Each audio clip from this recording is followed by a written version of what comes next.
Subject to change. Check SiriusXM.com for the latest updates. In NHL preseason action, 7 p.m., Florida Panthers take on the Carolina Hurricanes on Internet 9:31. 7 p.m., Nashville Predators take on the Tampa Bay Lightning on Internet 9:45. 7 p.m., Columbus Blue Jackets take on the Buffalo Sabres on Internet 9:27. 7 p.m., Detroit Red Wings take on the Pittsburgh Penguins on Internet 9:29. 7 p.m., Montreal Canadiens take on the Toronto Maple Leafs. Canadiens on Sirius and XM channels 91, Internet 9:34. Maple Leafs on Internet 9:46. For 24/7 coverage of the NHL season and hockey across the world, keep it locked on SiriusXM NHL Network Radio, Channel 91.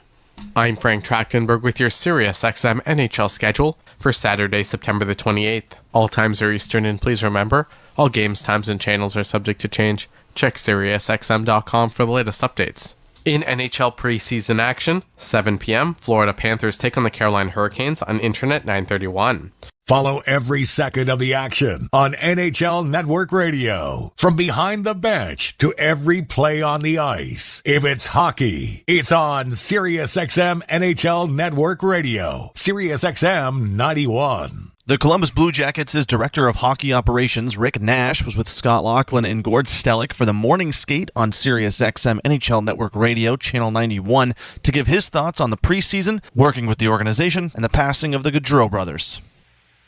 Yeah, it seemed like when you were a young guy, they wanted to get a lot of looks at you, and you played a lot of the games, and you tried to make an impact, but you tried to, follow the system at the same time to show them that you were adaptable to the game of hockey. And then, as I got older, actually, I kind of liked playing in the same amount of games just to get ready and get up to pace and get up to speed for the regular season. So, it's kind of funny to be on this side of it now and kind of juggle the guys and how many games they want to play and where they want to play, whether it's home and road. It's just interesting to see. Congratulations you've been working the front office for a while. I did see Basil McRae at the game last night. I know he's a pro scout, kind of a new defined role there. Talk about how this came about, and the perception seems it's a meatier role as far as personnel and everything else goes. So tell us all about it. Yeah, I mean, I've been lucky enough to work under Jarmo Kekalainen for 4 years and got to learn a lot off him. And obviously with the GM switch and president switch with Don Waddell coming in, we've just been working together for the last couple of months. And, I don't think much is going to change for my day-to-day, but it's just, trying to be around Don as much as possible and learn off him and try to grow within the organization and at the same time try to put Columbus back in a spot to be a very good team.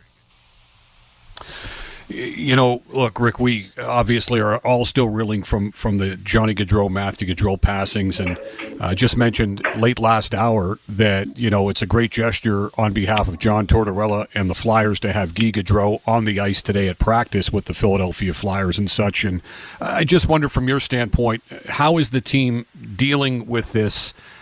Sean Monahan, obviously, amongst many others that have been greatly affected by it. How have you guys been dealing with all this as best as you possibly can? And, further to that, just some thoughts from your vantage point as to how the Jackets are going to honor the Gaudreaus throughout the course of the season. Yeah, I mean, it's just a complete tragedy. I mean, it's been a tough time around the organization and in the offices, and obviously we can't even speak about how hard it's been for the family and everyone. So it's been a terrible time for everyone and in the hockey world too. So as we move forward, we'll obviously always remember Johnny and honor him and his brother and their family. And what we've told our players is everyone's going to grieve different. It's going to take a lot of time for some guys in a lot of different avenues. We can go down to try to help and always be there to be able to chat to anyone. So it's a tough situation, but we're all going to try to get through it together.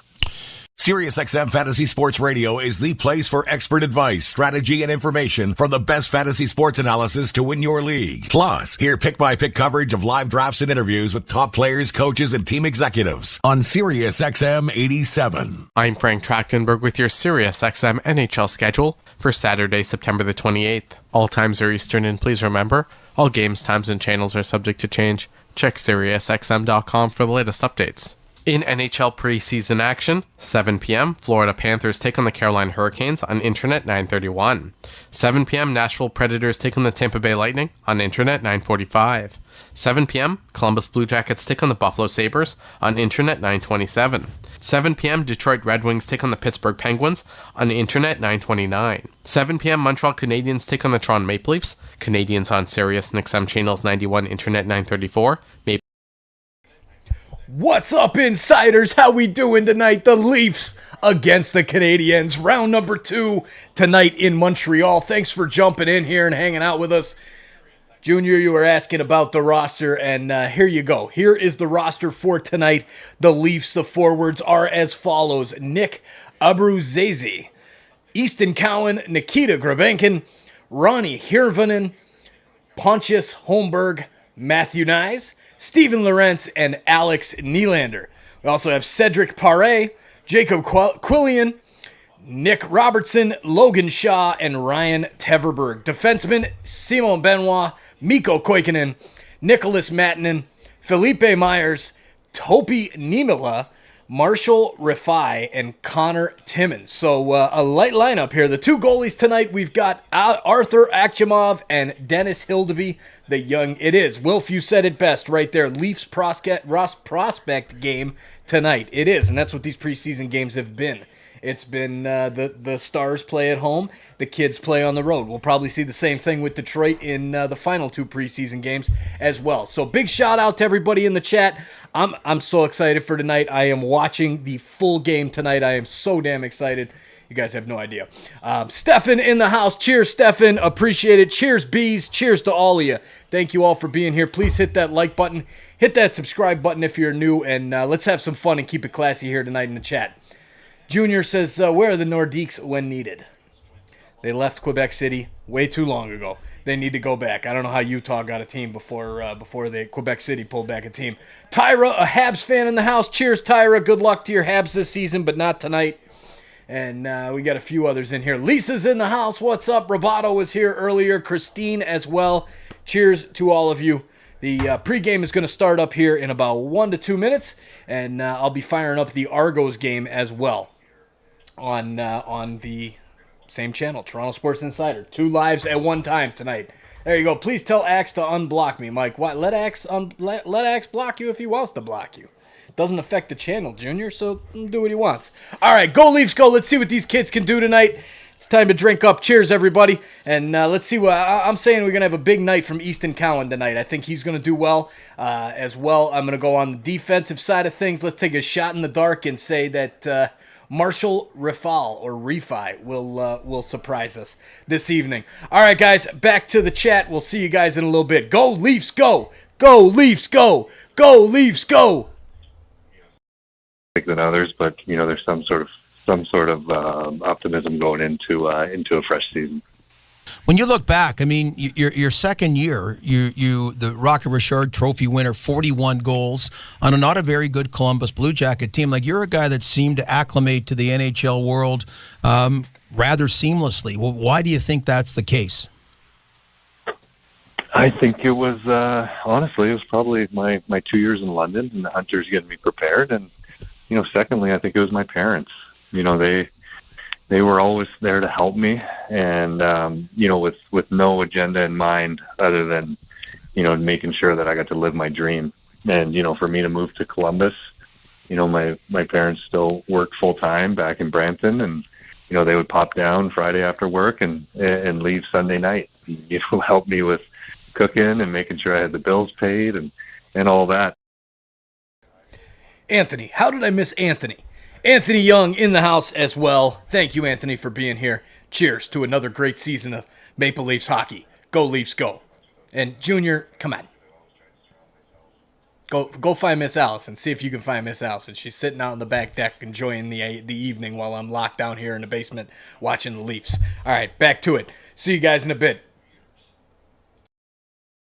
Oh, I almost feel guilty taking that trophy at 41. I think my best year ever was 42. You know what? Those guys are so impressive. I mean, you see what Ovechkin has been doing since 04, 05, or 05, 06, whenever it was. I mean, there's just some generational players, and Ovechkin's obviously a generational goal scorer. But for me, to fully know how hard it is to score goals in the NHL, probably before it being it seemed like a little tougher just with the rules and whatnot, but I am so impressed by those guys that are almost putting up 70. The guys that put up 50 or 45 on a yearly basis. It's so impressive to me because I truly find it, I feel like it's one of the hardest things to do is score goals in the NHL. Mad Dog Sports Radio has the best sports talk in the business, covering sports with a passion and knowledge you need. Mad Dog Sports Radio, Sirius XM 86, and the SXM app. I'm Frank Track. You're listening to NHL Play-by-Play on Sirius XM.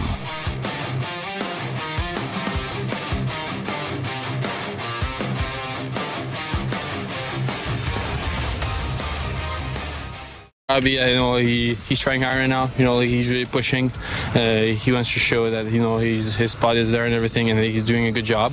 And that little goal there was a lot of working, and he paid off for him. So I'm happy to see him work like that. And how about Nick? How does he feel about his week? Yeah, I'm just liking how I'm getting my reps in there and getting my feel good with the puck. That's what I like about it. Like I said before, each game you play, the more rush you get off, the more you feel confident, and I look forward to playing tonight. And so tonight, the Leafs will have a younger look on the road, and Coach Berube expects Robertson to set the tone.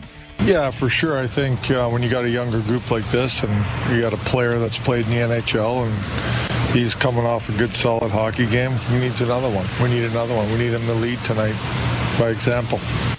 Welcome to Molson Canadian Leafs Hockey, Leafs Game Night. Jim Taddy and Josh Cloak from The Athletic reporting. Joe Bowen and Jimmy Rouse standing by. Mr. Cloak, how are you tonight, sir? It's been a while.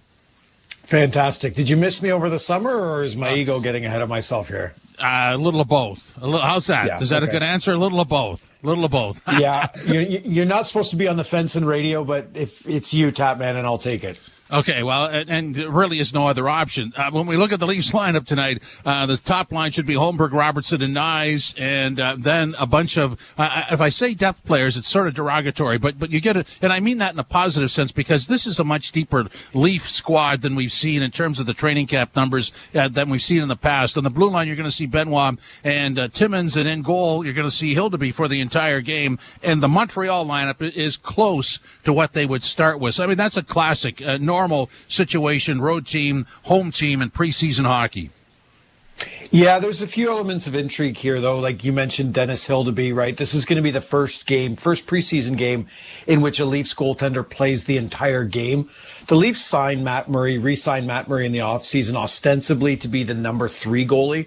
But I do wonder if Dennis Hildeby, puts up a number of strong starts in the AHL, if he eventually usurps Murray and takes over that number 3 role. So this is a big opportunity for him tonight. And Easton Cowan playing in every preseason game, right? Still hanging on. There was a lot of questions coming into camp about whether or not he would make the team. The Leafs seem intent, at the very least, on giving him every opportunity to show that he does belong. So he's close. He's getting there, and he'll have another big opportunity probably on the second line tonight. Nick Robertson, that was part of our headlines, and so this guy's had an interesting week. Whether he was doing well or not, you couldn't argue with the energy that he played with, and that's important for him. Yeah, the effort has never been the question with Nick Robertson, right? The effort is always there. The energy is always there. It's just about directing that effort and energy in the right places, right? We know that he can hound pucks. We know that he can get in the right spots to get his world-class shot off. It's about being really responsible defensively and using that energy to track back, keep moving your feet so that, when you get beat, you can recover. Those are the things that the Leafs want to see from Nick Robertson. I think his lineup spot is fairly safe. I don't think it's 100%. Right, I think right now we would put him in the category of a player who seems likely to make the team. We know there was the trade request before in the offseason. We know this is a player who believes he's a top 9 player. He has to show, though, that in a Craig Berube system, he can be trusted, because it's one thing to be offensive. The Leafs have a number of players that can give you that. If you're going to play a middle 6 role, you have to be trusted. So this is another big opportunity for Nick Robertson to show that, back checking, defensive work, defensive zone play, that's a priority for him right now. A busy week, so 4 games in 7 nights, and then they don't play again until Thursday in Detroit, then Saturday, a week tonight at home to Detroit, and then the following Wednesday they open. So this is all crammed in, and even though this is a road version of the Maple Leafs tonight with a lot of the AHL players in it, at this point, what has been the storyline for you with this team? Yeah, well, a few players that we've talked about so far, Nick Robertson and Easton Cowan, right? The Leafs, we know, they want to contend for a Stanley Cup, right? We know that they believe their window is wide open. So giving young players opportunity has not always been high on the priority list for the Maple Leafs. But players like Robertson, players like Cowan, they're clearly pushing, right? And the Leafs would certainly, their salary cap picture would benefit. Right now, there's just literally so many forwards on this team. Calle Jarnkrok has been injured through most of camp. He feels like a top 9 player, but there's questions about where he's going to fit. Steven Lorentz is a player that was brought in on a PTO. Big body, defensively minded, responsible player. Seems like a good fit for Craig Berube. We don't know where he's going to fit yet. Max Pacioretty is another player that comes in. And all of these players are on top of those core group of players. So right now, we're still waiting for that separation to really occur, because right now the Leafs have, I would argue, 5 full forward lines, and they're really going to need to shave that down. They look like they're going to be one of these teams that's going to wait a while to make their cuts. So preseason games like this are an opportunity for players like Pontus Holmberg, Easton Cowan, Steven Lorentz to really separate themselves. One of the big storylines would have been, until the injury to Nylander the other night, would have been Nylander playing center on the second line and Tavares maybe centering on the third line. Both of them got hurt in that game. We assume they'd be back for the final tune-up game a week tonight at home to Detroit, but it's dangerous to assume. But going with that, do you see that setup, second and third rounds, second and third line centers continuing? Need a real quick answer. We got to go. Yeah, absolutely. I think William Nylander's been set up to play center, and I think he's done really well so far.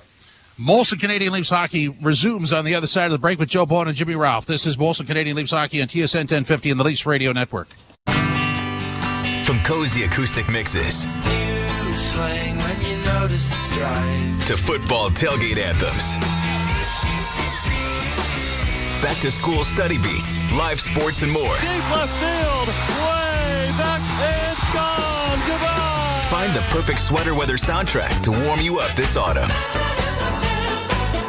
And spice up any moment with a hand-picked audio collection on the SiriusXM app. Just search Fall. The Power Play with Steve Koulias. You either put up or shut up.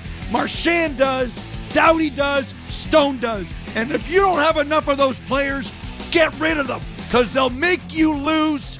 They'll frustrate the fan base. What's up, hockey fans? Game number 3 of the preseason went our way. We finally got the dub over the Canadiens. Now it's time to do it again in Montreal. Thank you for joining us tonight for this one. Please hit that like button down below. It really helps bring more fans into the chat so we can have more fun while we're watching the Leafs and the Canadiens play in every single Leafs game right here on TSI. Thank you for hitting that like button. If you haven't done so yet, please exit out of the chat and hit that thumbs up. We'll see you guys back in there. Let's go, Leafs. Let's finish this one strong. Let's beat the Canadiens. SiriusXM NHL Network Radio. SiriusXM 91. And on your schedule with the SiriusXM app. NHL Morning Skate. The LA Kings just been a funny animal about their goaltending. I mean, Jonathan Quick for so many years, and then flashes in the pan that quickly dissipate. And Vegas is a great example. They won with Logan Thompson and Aiden Hill. And that was good enough goaltending to win a Stanley Cup, and that, at a minimum, is what the Los Angeles Kings need to do. NHL Morning Skate with Scott Laughlin and Gord Stellick. Weekdays 7 a.m. Eastern on NHL Network Radio, Sirius XM 91, and the Sirius XM app. On and off the ice. Steven Stamkos, you wonder, is that it for him with the Tampa Bay Lightning? He's the guy that's probably, with Marty St. Louis and Vinny LeCavalier, recognized as the all-time greatest Tampa Bay Lightning players. This is all about deciding whether or not the price is going to be right to keep your captain around and potentially keep him a Tampa Bay Lightning member for his entire career. Sirius XM, NHL Network Radio, Sirius XM 91, and on your schedule with the Sirius XM app. Ray Hudson here with an important announcement. You can listen to your favourite Sirius XM FC shows on the all-new Sirius XM app, now available for all subscribers. Dropping it back, and a chance with a wraparound attempt there by Patrick Laine that it rolled off his stick. Canadians keep the puck in. Pretty good lineup here for Montreal as the Leafs are able to poke the puck out at center ice, and Alex Nylander, trying to get it in over the line, was unable to do so. Doc turns back up ice for Montreal. Splits the defense. In on goal. Got around back of the net. Was tripped up. There's going to be a penalty to Toronto. Comes back to the point. Jacky in the high slot, trying to dish it off. Got it off out of the right wing side. Extra attacker on for Montreal is Logan Mailloux. He has it back at the blue line. Back to Jacky. Jacky working back to the point. Goes off the far side. The puck went off Easton Cowan's stick, but he didn't have control, so play continues, and a shot by the Canadiens whistled wide of the net. Jacky with it again, working into the middle of the rink, now off on the left wing side for Laine. Off a stick. Okay, the Leafs have touched the puck twice, but the whistle is not gone. It was deflected out at center. Isn't that enough? Shouldn't the deflection be enough to get it out? Full control. I guess, but this one, I mean, you really think here, and it looks like Myers is going to be the Leaf defenseman that's going to go off as Kirby Dach busted into the Leaf zone, had a step to the outside. It looks like the young Montreal defenseman Reinbach has been taken to the Montreal dressing room, hobbling with some help from the trainers. Penalty kill brought to you by CMC Markets. Take your trading to the next level with $0 commission on stocks. First round pick from a couple of years ago, and so he is being let off, and it didn't look good. David Reinbacher. Shot out and down the ice by the Leafs off the face-off win. The Leafs scored twice on Montreal the other night. First two goals the Canadiens have given up. They had shutout victories over Philadelphia and New Jersey in their first two exhibition games. Canadians keep the puck in with Matheson getting it into the corner. Comes back to Matheson at the point. Over on the near side for Suzuki. Suzuki couldn't find it in his skates and takes it back into the corner. Doc back to Suzuki. Fanned on a pass. Saucers it back to the blue line. Just kept in by Mike Matheson. Back into Suzuki. Centering pass intercepted. Leafs sent it out and down the ice. And the Maple Leaf penalty killing has been excellent. They've not given up a goal in the first three games. And there are changes to how they're doing it systematically. That was one of the things they really had to improve on from last year, was the penalty kill. Brought in over the line by Joshua Roy. Got it back to the blue line. Hudson gets it back along the boards, then returned to Hudson. Far side, he sends it off on the right wing side. Now a wraparound in front. That was knocked away. It's rattled around the boards and out and down the ice by the Maple Leaf penalty killers with 38 seconds left to go in the infraction. And not to jinx it, but Leafs really haven't given up even a lot of opportunities on the penalty kill. Here's Newhook. And across the line, good collision there, knocked down Laine, and Laine is sliding into the corner and holding on to his knee. A shot goes high and wide. And Patrick Laine grasping his left knee.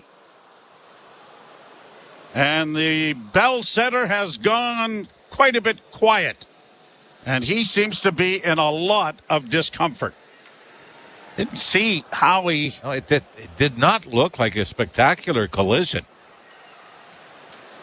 Laine with the Montreal Canadiens on the power play picked up the puck at center ice and ran into a Leaf defenseman who stood his ground. But yeah, you can see it was knee on knee, wasn't it? Yeah. And it was Paré who took down Laine, and he's going to be lifted up, and that leg does not look good. No, you could see when the contact was made, I mean, from the knee down, the kneecap down, bottom part of the leg seemed to jut out in a very awkward position. There's no penalty on the play. And so Patrick Laine, who came to Montreal hoping to resurrect his career, is... Yeah, this is horrible. No, this is not good at all for the Canadiens. Just played 18 games last season with Columbus. Apparently they've shown the... replay on the big scoreboard because we can hear the fans reacting. So I'm assuming that they put that up on the big scoreboard above center ice. And and the Canadiens had a horrible stretch last year, staying healthy. Kirby Dach only played 2 games, leaving with a knee injury. And you see, we just got a visual of Laine throwing his helmet as he's being helped to the dressing room by 2 trainers. So already, just 3 minutes and 49 seconds into this game, David Reinbacher and now Patrick Laine both to the Montreal dressing room with injuries. So the penalty kill still on as it is shot down the ice by the Maple Leafs. Cedric Paré from Lévis, Quebec, played with the Colorado Eagles of the American Hockey League a year ago.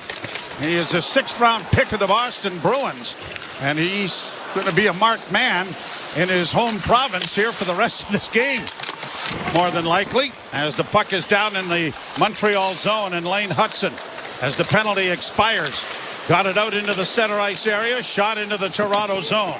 Hustling back after it is Nicholas Matanen, got it up ahead, pushed ahead at center by Grebenkin, and in across the line, a bouncing puck into the near corner. Played around the boards by Jackeye to the line and kept in at the blue line there by Paré. Paré being grabbed onto by Jackeye, and Jackeye is going to try to extract some revenge here, and Paré is not having any of it, and Jackeye is going to end up getting the instigator and probably the fighting major, and didn't even get his glove off to really deliver a blow. I realize what Jackeye wants to do. And we talked about it last year, very first game. He fought Ryan Reeves of the Leafs. Ended up down in the American League with Laval, the Canadiens affiliate of the minors. And, this is why he's in the lineup, whether you agree that it was a dirty hit or not.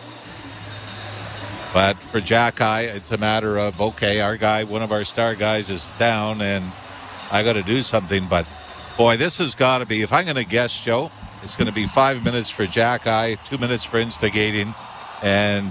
Well, Paré can't get a penalty, can he? Oh, they'll give him a roughing penalty. And I don't know what Jackeye's doing, throwing his gloves in the Montreal penalty box. I think that's more showboat than anything. Thanks very much. But yeah, so this is going to be an interesting call. But something tells me it's 7-2, and is Jackeye being told that your night is done? Paré, well, you're right. Now Paré is out of the penalty box for the Leafs. And Jackeye's, I think Jackeye could be done for the night. Hopefully the mics are working. We can get an explanation here from the officials. And the referees are Ghislain Hébert and Francis Charon. Montreal, number 72, 2-minute instigator, 5 fighting, 10 misconduct, and a game misconduct for aggressor.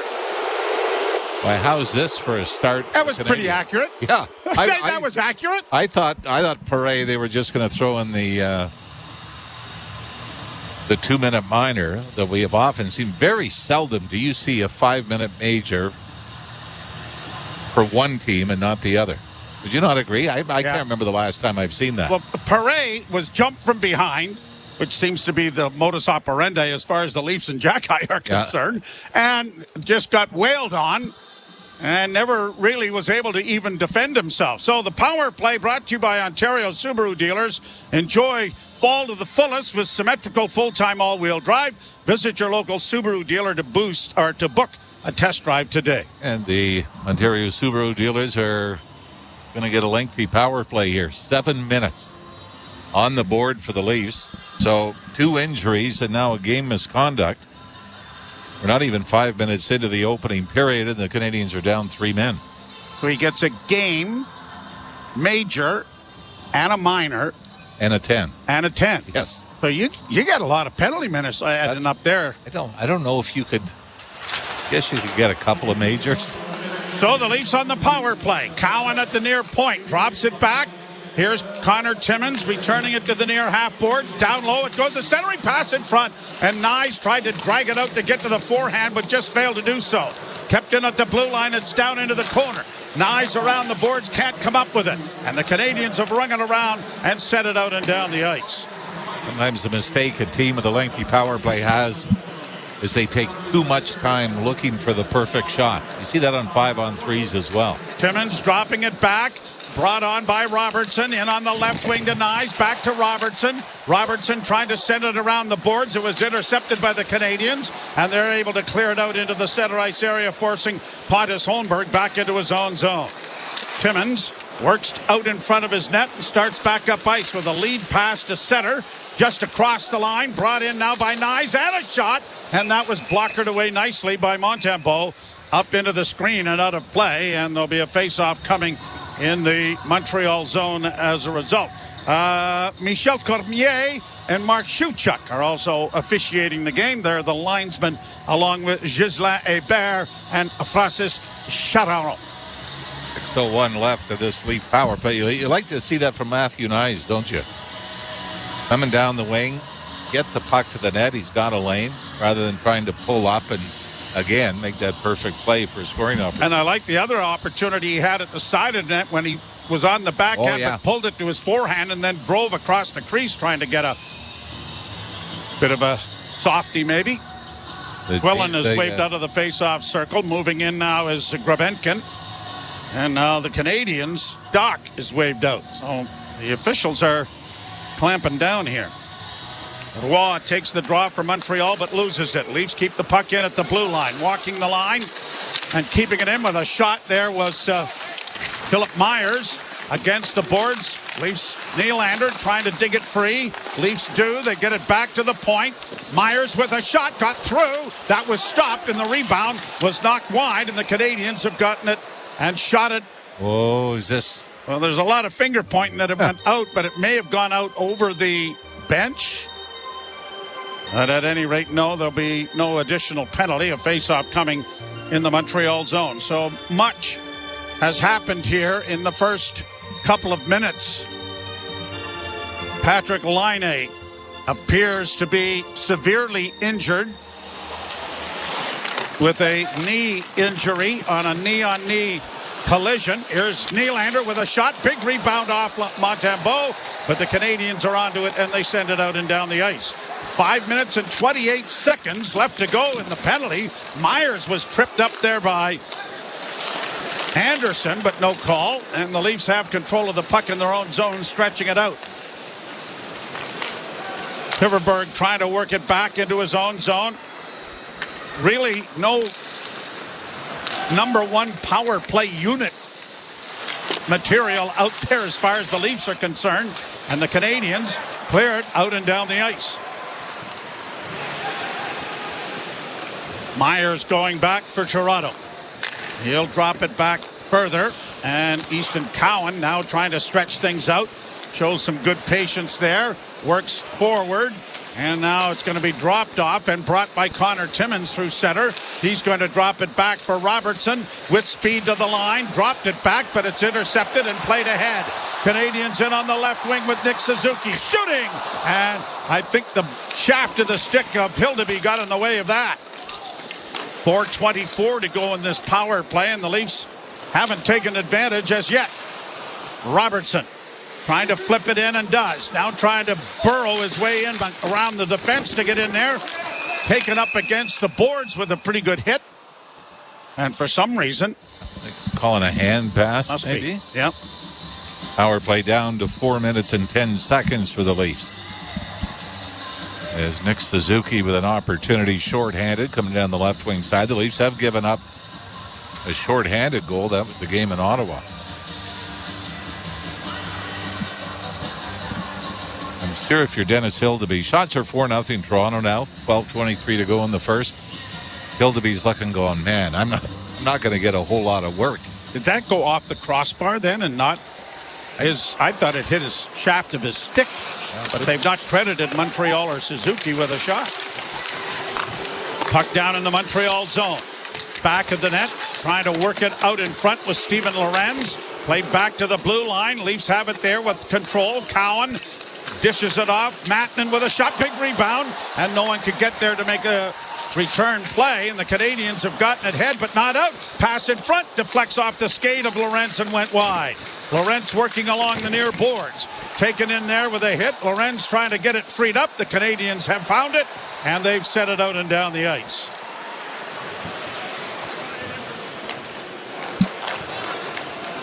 Mattinen for Toronto. Starts out and drops it back.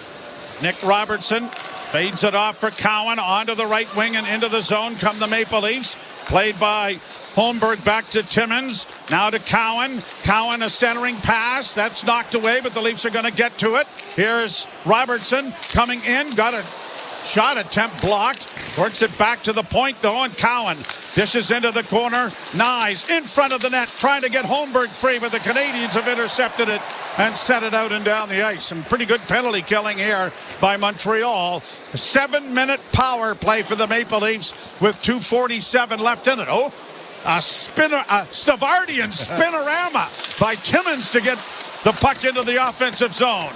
Leafs get it back along the boards. Here's Robertson back to the point to Timmins. Timmins to the near side to Cowan in front with a shot. Scores! Nicky Robertson trickles it through the pads of Montembeault. And the Leafs will at least get one on this major penalty. And Nick Robertson scoring in back-to-back games, and similar to the goal he scored against the Canadiens a couple of nights ago. Quick release, 5-hole. Montembeault gets a big piece of this. When Craig Berube said from game one of the preseason he wants more pucks to the net. Quit trying to make the perfect play, and when Nick Robertson's got the puck in the face-off dot on the left wing side, you want him to get it to the net, and that looked like it just snuck under the right pad of Montembeault off the post and over the goal line. 9:17, the time of the penalty, 2:30 left, so I don't know which penalty is served first, the minor, which would allow him to come back on, or is the minor at the end of the penalty of the 7 minutes? Right? So I believe the minor's first because that's the instigator. Right? Yep. Well, anyway, 2:10 left to go in the penalty. Leafs get it back along the boards. Flipped in on the wing, intercepted by Montreal, and cleared down the ice. Under 2 minutes to go in the power play. Myers works his way through center. Myers looking to drop it, and does. Brought on by Nylander. Nylander in over the line with a shot. That was off the mark wide. Leafs control the puck back to the net. Alex Nylander back to the blue line. Myers dishes off to Nylander. Top of the circle to Myers looking for the one-timer, and it was blocked by Slafkovsky, but the Leafs were able to keep it in momentarily, and now Hudson will try to skate it back into his own zone to kill off some more time as the Leafs are changing. Hudson sends it off to his winger and now sends it back to Hudson, and he'll try to work around back to the net, being chased by Cowan. Cowan couldn't get to it. The Leafs steal it. Here's a chance in front of the goal, and a good play made by the the Montreal defenseman to block it. Leafs centering pass for Nyes doesn't connect, and the Canadiens get it out at center ice. When we talk about the power play trying to be too fancy, the Canadiens penalty kill. Timmins in with a shot. Good pad save by Montembeault. 50 seconds left to go on the penalty. Puck down the ice, and it is cleared around back of his cage by Hildeby to get it away from a Canadian forechecker. Canadians tried to be a little too cute in their own zone to get it out, turn the puck over, and the Leafs got a couple of more opportunities out of it. How about the Timmins-Savardian spinorama? Here's Holmberg in on the left wing. Nyes spins and gives it back to him. Centering pass, Nyes. Oh, and a brilliant save by Montembeault. Cowan trying to saucer it back to the blue line. It comes back to Timmins. Shot coming, and it got through. But Nyes is in the middle of something, and that's heated things up. Now Matheson is trying to throw punches at Nyes, who's in a bit of a headlock from Logan Mailloux. There may be more penalties here. I think Nyes is going for sure. I don't know if a Montreal player is going with him. This could be a bit of an even up call, because Nyes looking for the rebound. Yeah, so Nyes is the only penalty. It goes for roughing. 18 seconds still left in the 5-minute fighting major. Arbor Jack High. But Nyes before that had a couple of great opportunities. Oh, this is an even up call. We get it. Okay. He does shove the Montreal player, who falls back on his own goaltender. Then he gets jumped. I think under normal circumstances, Joey, there's a couple of roughing minors handed out, but I think because the Leafs are just finishing up on a 7-minute power play, Montreal is going to get the advantage here. Cowan and Timmins draw the assist on Robertson's goal. And Nicky Robertson with his second goal of the preseason. And everybody said he's got to show something, right? Here's a chance in front. They knocked it off the goal post as the Canadiens break it back at center ice. Doc over on the right wing, and it bounced over Suzuki's stick. I think that was Ronnie Hirvonen, was it not, Joe? Yes, it was. In alone. Yep. Number 33. And when I quickly glanced, I thought 23. Wait a minute, he's in the penalty box. Comes back to the point. Matheson keeping it in for Montreal. Suzuki down low, looking for Doc. Back to Suzuki. Suzuki holds. Back to Doc. Doc looking in front of the net. Can't find anybody. Now Doc to Suzuki. Back to the point. Matheson far side. Pass partially blocked. Matheson gets it again. Back along the boards for Suzuki. Suzuki's pass was deflected high off the glass far side, but they maintained possession. Suzuki again. Back to the point for Matheson. Back to Suzuki. Doesn't shoot it. Pass intercepted by the Leafs, and they don't get it cleared. Had a chance to backhand it, but they got tangled up with one another. Canadians with Doc on the near half boards. Suzuki back to the point to Matheson. Good puck possession here, and a shot is up off a stick and into the screen, out of play. 30 seconds to go now in the Montreal power play. Mike Matheson, by the way, has had a breakthrough year for the Canadiens last season. Career high, tied a career high in goals with 11, but career high in assists, 51. 62 points on the year for Mike Matheson, finished third overall in the Canadian scoring. Steve Lorentz made a pretty good play to set up Ronnie Hirvonen, and the Canadiens can't keep the puck in at the blue line and then have it knocked back towards their own zone with 20 seconds left in the power play. 6:50 to go in the first period. The Leafs with a 1-0 lead. Brought through center ice across the line. Into the corner goes Newhook. Lost it momentarily. Quickly cleared up the boards, but not out by the Maple Leafs defense. Robertson working on the penalty kill here. 2 seconds left in it. Player back onto the ice. Canadians keeping the puck in. Hudson into the corner. Looks in front for Newhook. Can't find him, so carries into the near corner and is roughed up there and sent into the corner by Philip Myers. Centering pass, knocked away. Leafs racing after it. Nyes out of the box. Trying to drive the net and had it knocked off his stick as he tried to turn to his forehand. Shots are 7-1 in favor of the Maple Leafs. Canadians have had 2 power plays totaling 4 minutes. The Leafs have had 1 totaling 7 minutes and scored in it. coaches don't love this. Now, centering pass goes into the corner. Canadians trying to work their way out, get it back to the point. Matheson kept it alive. A centering pass, a one-timer on the far side. And sprawling out is Dennis Hildeby to make the save. Difficult part of this from a coaching standpoint, Joe, is because of all the penalties. Now 9 minutes straight almost, trying to get guys ice time and engaged in the game, and a lot of guys will only play 5-on-5. Nicky Robertson's engaged. He has the Leaf goal. You're listening to Molson Leaf Hockey on TSN 1050 and the Maple Leafs Radio Network. This is John Paul Morosi. On the new SiriusXM original podcast, The Road to Cooperstown, I sit down with Hall of Famer Joe Mauer. Was probably the second or third concussion in a short period of time that I received. Looking back, you wish you maybe would have done things a little differently. The Road to Cooperstown.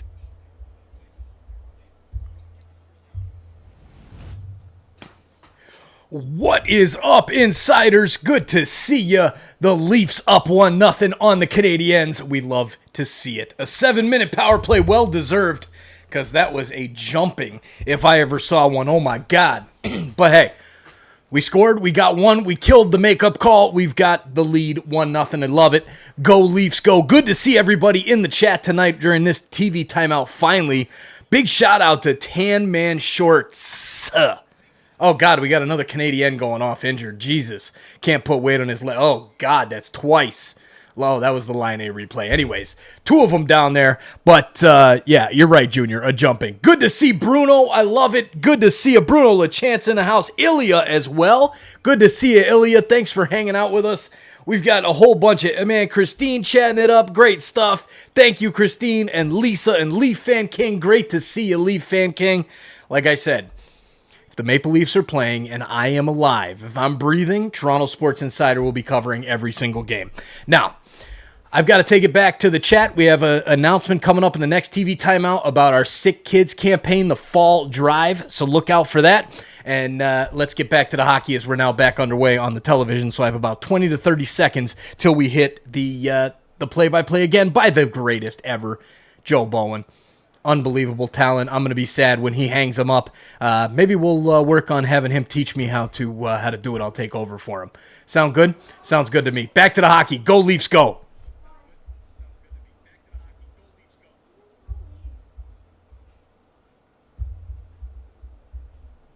What's up, hockey fans? Game number 3 of the preseason I would suggest is fairly serious. And then Arbor Jackeye trying to extract a measure of revenge. Jumped Perry from behind and was assessed a 7-minute power play opportunity for Toronto. He was assessed more than that with misconducts and game misconducts attached to it as a long shot is scooped up by Hildeby. The Leafs scoring on that ensuing power play, and it's 1-0 Toronto. And that, in a nutshell, is the first period with 5:12 to go. It's funny, we talked about Easton Cowan. There's not anything more that he can do to prove himself at the junior level. Nick Robertson is really in a similar position, isn't he? He is, but he isn't. He is, as you suggest. What he isn't, though, he has had NHL experience, right? But I agree with you. Yeah, I mean, as far as through training camp here. There's nothing more that he can do. No. Scored 14 goals last year, averaging 11 minutes a game. Puck in the Toronto zone. Tied up. Pushed out into the neutral ice. And a whistle here behind the play. And a cross-check is coming. Well, we got to even things up here, I guess. I guess we do. Anyway. And Kokkonen has gone to the penalty box for Toronto. Well, yeah, Nick Robertson, 56 games played, just over 11 minutes per game, 14 goals. And if you put the 14 goals over an 82-game season, that's a 20-goal score. And what he is doing is obviously putting an enormous amount of pressure on the Maple Leafs and Brad Treliving to make sure he stays, or he's making a really good audition tape here. Yes. And don't think that these games are not being scouted by teams that are looking to pluck something off the waiver wire. Play in the NHL full Absolutely. time this season, whether it's in Toronto or not. Absolutely. Draw won by the Maple Leafs. They're able to bounce it out at center ice, and the penalty kill is brought to you by CMC Markets. Take your trading to the next level with $0 commission on stocks. Suzuki picks up the puck in his own zone, hits the blue line, and is able to get it into the zone. Knocked up on the boards, and the Leafs have been able to hammer it off the wall and get it out and down the ice. Montembeault will leave it back of the net. 4.5 minutes to go in the period, minute and a half in the power play. Another drop pass, and Suzuki coming out of his own end to the line. There aren't many teams that don't utilize that method of trying to gain the offensive zone with the power play. Caulfield getting the puck back to the blue line. Off on the wing for Doc. Down low it goes. Doc gets it back on the half boards, looking for Caulfield. Goes to Matheson. Back it goes to Doc. Doc to Suzuki. Suzuki to Matheson. And the good stick of Robertson deflects that up into the screen and out of play. And while you're talking about all of the things offensively, what an opportunity this is for the young man to demonstrate that he can play some defense and kill penalties. And the other thing is, Joe, a lot of times when you have skilled players, you might question their work ethic. Do they give everything every shift?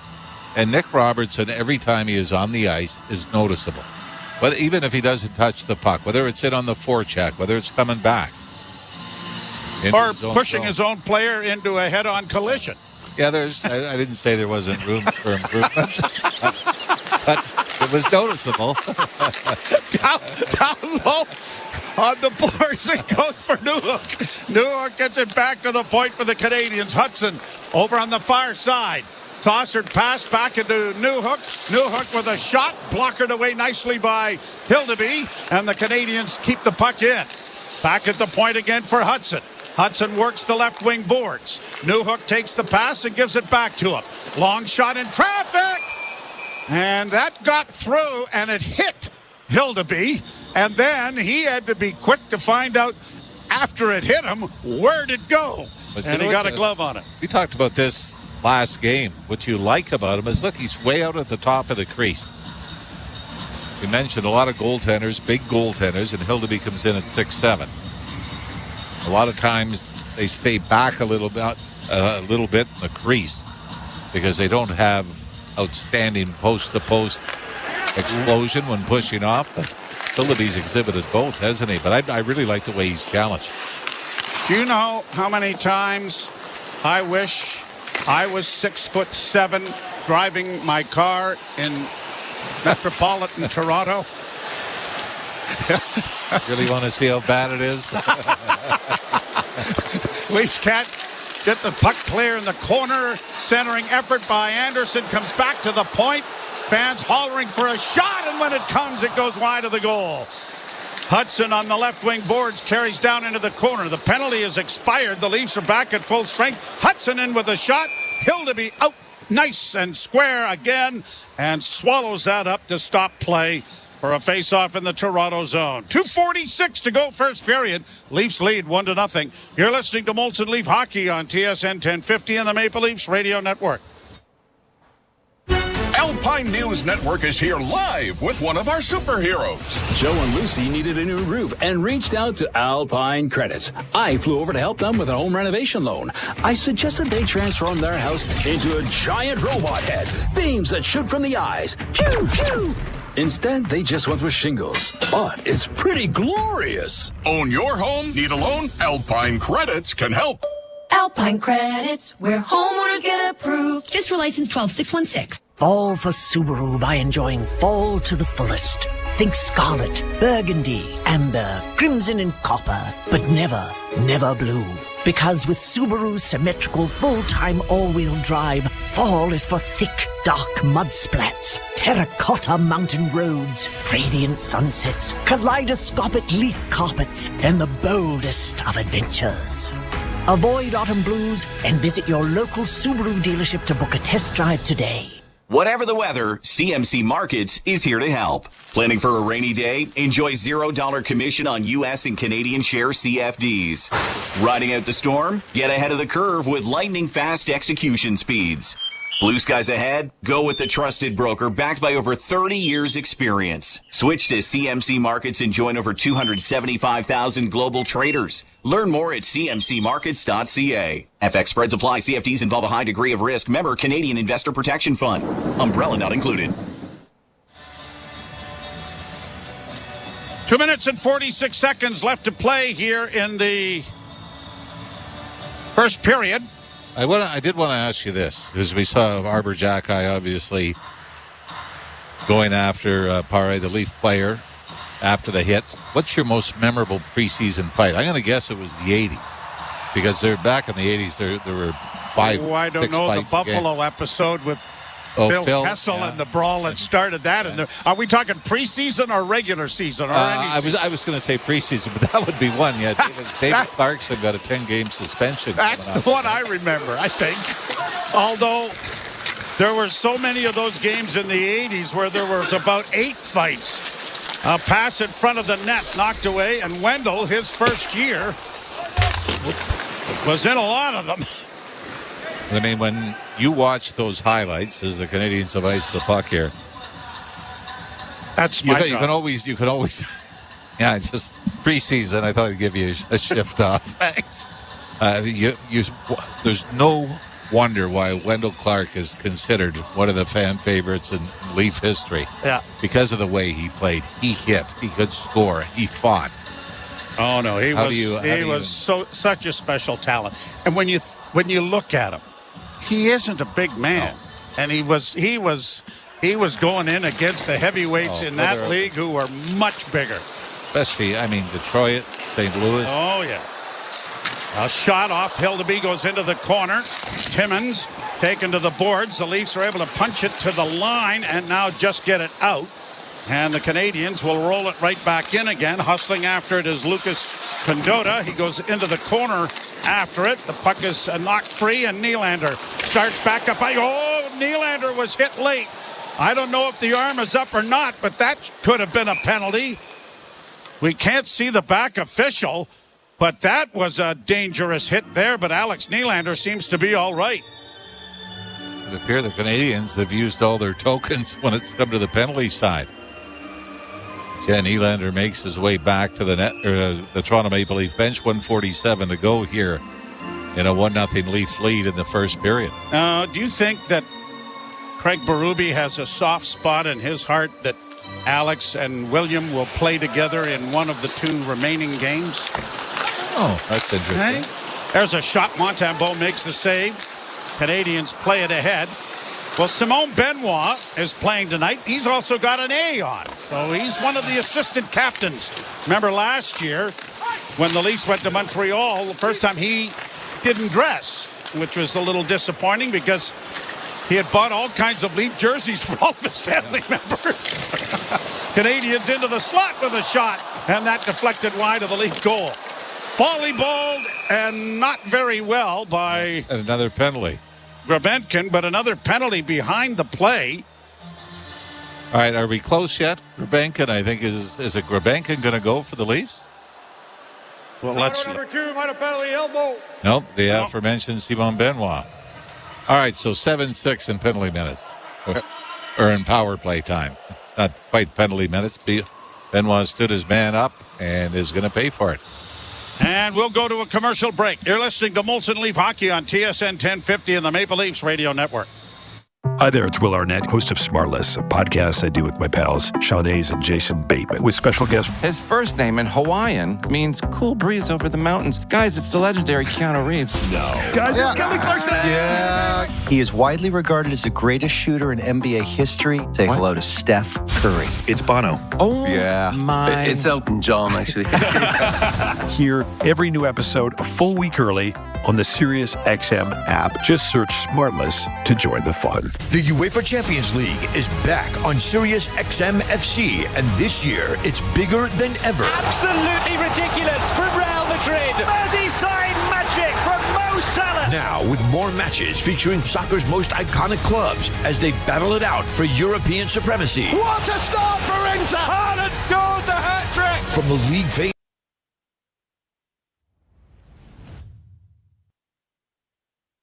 Right now. Thank you the super chat, Jose. Let's see who's next. I turn into my dad. Let's see who's next to give us a super chat. Whoa, it's echoing. Thank you, Jose. Appreciate it so much. I got to add your name to the list here. Tonight's super chats and members. Tonight's new members, Danae B, trying to get the Argos game. I've been chatting with Danae over there. And Doug G as well. Cheers. Thank you for joining as insiders. And then we got to update the list for Jose Duarte. Cheers, Jose. Thank you, man. You are amazing. Thank you so much. I really appreciate it. Let's get back to the hockey and finish up this period. At the end of the first, we'll drop the sick kids news. Cheers. Okay. Joe Bowen along with Jim Ralph, Matthew Cardadero, and Cam Moore are pushing all of the buttons here for us.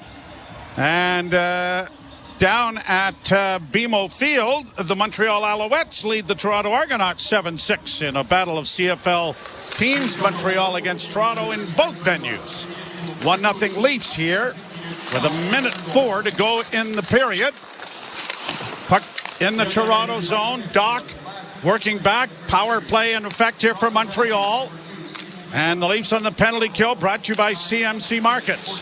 Canadiens down low, looking to get it back to the point. Doc has it on the right wing side. In for Suzuki. Now for Caulfield. He doesn't one-time it. Goes across ice. Kirby Doc back to Caulfield, but he had to take it on his backhand. Couldn't get a forehand to go. Here's Doc with it again. Down low.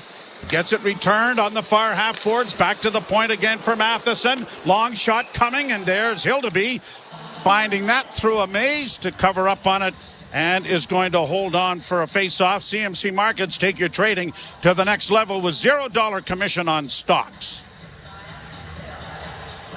The reason I asked you about memorable fights, I don't know why I remember this. It was Al Secord against Gord Lane, who was with the New York Islanders. Big, tough defenseman with the Islanders. And it lasted 3 punches, all courtesy Al Secord. And when you could see the head snap. Oh, and yep. Al Secord could throw him. No question. Leafs are going to get the puck out at center ice. And flipping it ahead. Nice play by Lorenz to get it down into the zone. But the Canadiens come up with it. Caulfield dropping it all the way back with 12 seconds left in the period. Montreal will be hard-pressed to get another scoring opportunity in here. They'll try up on the right side, though. Caulfield dropping it back. Shot blocked. Another shot blocked again as time will run out. Leaf penalty kill continues to be one of the stars of the preseason. They've not given up a power play goal in 3 games and a period. And a Nick Robertson power play tally has the Leafs out in front. 1-0 after 1. And for Hildeby, a long stretch, 7 minutes without a lot of action. But then things started to even up in the penalty side of things. The Leafs take the first 7 minutes of power play time. Canadians rewarded with the next 6. 10-6. I think you just said that, didn't you? No. I was talking about penalty minutes. Oh, okay. 10-6 favoring Toronto in the shots. Although technically that's my job too. Technically. Yeah. All right. Well, it is preseason. All right, we'll step aside. Jim Taddy and Joshua Cloak are back for the intermission. You're listening to Molson Leaf Hockey on TSN 1050 and the Maple Leafs Radio Network. In a season already plagued with injuries and underachievers, your fantasy football team is faced with yet another obstacle. The bye weeks are coming! The bye weeks are coming! When your star player takes a week off, listen to SiriusXM Fantasy Sports Radio for winning fantasy football advice. You got to work the waiver wire. You got to make trades. The draft is just a piece of the puzzle. Our experts tell you who to play in this time of need. Now the work really starts. Your frontline source for fantasy football, Channel 87, all right, and on the SiriusXM app. Sorry about that. I apologize for switching into my daughter there to say thank you for the super chat. Oh, I got it. There it is. So we're back here. I had to switch back out there. I let my daughter say thank you for the super chat. Absolutely huge. And yes, Lisa, thank you for the likes. If you have not yet liked, please hit that thumbs up button. It really does help the channel. We just got 200 right now. Let's get to 210 really quick. Thank you for the super chat and a new member. I got to add it to the list here and resize this and figure all this out. I got to redo this whole section over here. But cheers to Pierre. Great to see you, Pierre. It has been a while. Welcome back.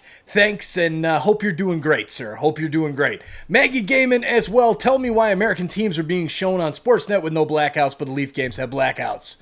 You know, I thought blackouts were only for if the game was not sold out. But apparently with these new rights, and that's why I do what I do, guys. You know, we got to bring sports to the world, and you know, it's a shame. Why is this game being blacked out? I mean, I can tell with the jump in numbers, and obviously we're getting closer to the regular season. But I'm going to get this back to the audio so we can get the first intermission thoughts there. But Mark Daigle, cheers, man. That you're spot on. PK really looking great this year, and what I like about that is it's looked good in both the younger roster on the road as well as at home. So that is a plus. So good to see with that. And all right. We're going back to the intermission here. Cheers, everybody. Thank you for the support. Jose Duarte with the huge super chat. Danae and Doug and Pierre. 3 brand new members tonight. Cheers to that. See you guys in a few. Go Leafs, go. Beer. Sirius XM NHL Network Radio. Sirius XM 91. And on your schedule with the Sirius XM app. The UEFA Champions League is back on Sirius XM FC, and this year it's bigger than ever. Absolutely ridiculous from Real Madrid. Merseyside magic from Mo Salah. Now with more matches featuring soccer's most iconic clubs as they battle it out for European supremacy. What a start for Inter! Haaland scores the hat-trick! From the league phase to the... What's up, hockey fans? Thanks for hanging out with us tonight for the Leafs Canadiens' second preseason matchup. I told you guys we were doing big things with Sick Kids. We have created the campaign, the Fall Drive campaign. We're going to bring a Bills game in on Sunday night as well as these Leafs preseason games, and then wrapping it up on opening night. We're going to do big things for the Create 100K Sick Kids campaign. It's just about to wrap up. They've extended it for about a week and a half so that we could get opening night here on TSI included. So watch out. You can click the scan the QR code right there, and that will take you right to the campaign page. I still have to update it a little bit, but we're getting things going. Please donate what you can to help us with Sick Kids and making these dreams come true for these kids that are in need of the greatest medical care in the world, which is what Sick Kids offers. Thank you, guys. Cheers, everybody. Go Leafs, go. We'll see you back in the chat. The near side to Cowan in front with a shot. Scores! Nicky Robertson trickles it through the pads of Montembeault. And the Leafs will at least get one on this major penalty. 1-0, the Leafs over the Habs after 20 minutes of play. TSN After 20 brought to you by your Ontario Subaru dealers. Enjoy fall to the fullest with symmetrical full-time all-wheel drive. Visit your local Subaru dealer to book a test drive today. Jim Taddy, Josh Cloak from The Athletic here with you to describe what we saw in the first period. I'm going to start for the Habs, but we can return to the storylines that we had in the opening. Nick Robertson, another chapter, another goal and a power play. And Hildeby, who we talked about, Josh, in the opening, looks a lot calmer, a lot more mature in a year's time. There was promise there last year, but he's taken the next step already, hasn't he? Yeah, he didn't have to face a lot this period. It was a real kind of static period. I think more of the entertainment kind of came, after the whistles, not necessarily close to goal. But look, the Leafs love Dennis Hildeby because of what he's showing right now. 6'7" all day long. And when you blend that with the athleticism that he has and that composure, which is a word I know we use a lot for goaltenders, but he's just such a level-headed person behind the scenes, and they love that. You need that in a modern goaltender to be able to, ride the highs and lows.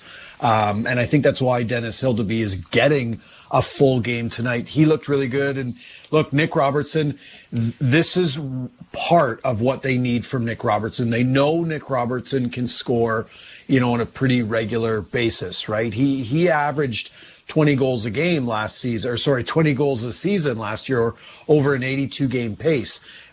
They know he can do that. It's about doing the other things. And I think it was a good period from him, but you just need a little bit more from Nick Robertson. We've been talking about him all camp. We're going to keep talking about him because he's scoring. But it's about, for the rest of the game, now we need to see him play a mistake-free game to really cement himself in the lineup. And I think you need him to elevate a bit in terms of, this is not a regular lineup. He has seniority over a lot of these guys, and I think they sort of need him to sort of drive the pace, don't they?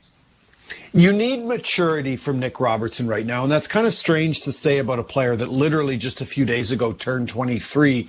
But he's been a pro for quite a long time, right? You remember he gets called up in 2020 in the COVID season. That's 4 years ago, and he's had a lot of time with the Marlies between then. He understands what's needed from him in pro hockey.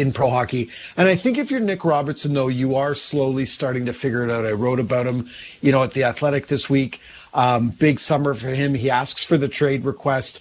And, I don't know if there were a lot of teams really knocking on the Leafs door to say, yes, we want this player. So that's a bit humbling, right? He gets engaged. So he's starting to grow up a bit. So there's all these little pieces of maturity that are falling into place. Again, if you're Nick Robertson, you know that the Leafs know that he can score. He knows he can score. You're almost looking at these preseason games now as something of a gateway drug. You want this to be the start of something more from him, and he's got 2 more periods to show it. If you're the Habs, you're not happy with the first couple of minutes of that game. The Line injury looked pretty serious. There's a hit knee on knee, and then there's a hit on the side of the knee, and not a doctor, but boy, that did not look good.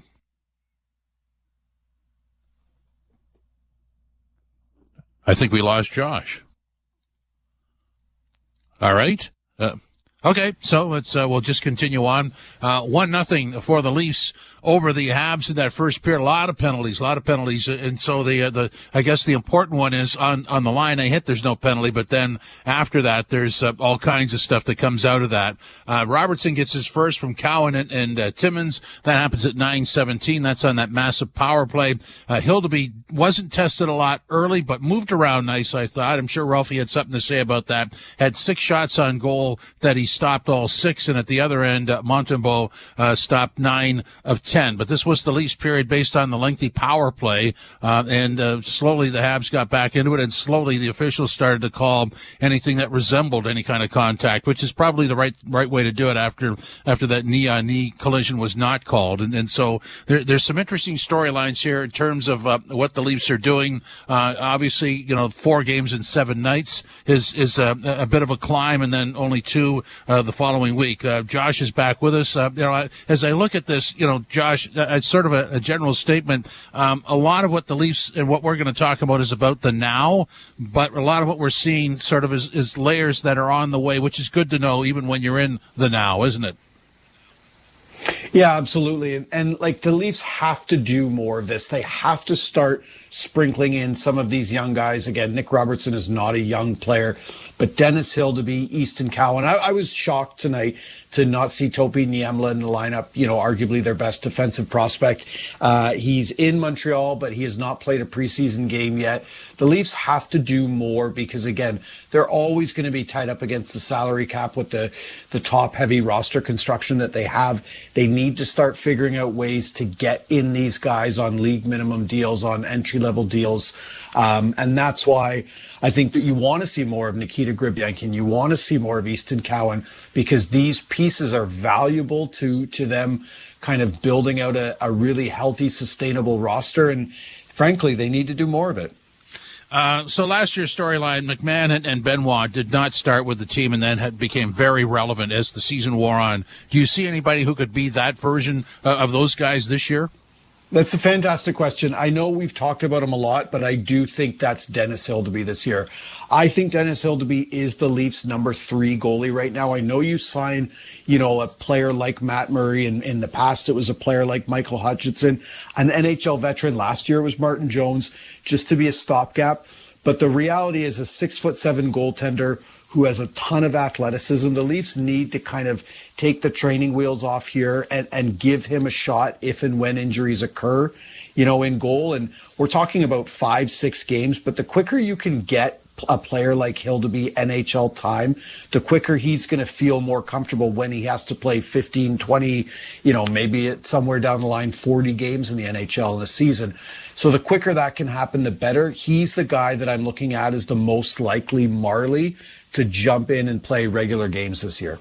Leafs lead at 1-0 after 20 minutes of play. This is Molson Canadian Leafs Hockey on TSN 1050, the iHeart Radio app, and also on the Leafs Radio Network. Touchdown. Great catch. Give me a high five. 5 minutes later. Interception. Awesome play. Give me a high five. 2 hours later. Eddie, did you order 20 high five specials from 2-for-1 Pizza? You kept asking for high fives. I meant, never mind. I'm hungry. High five. Buy any large traditional pizza and get up to 3 medium 1-topping pizzas for just $5 each.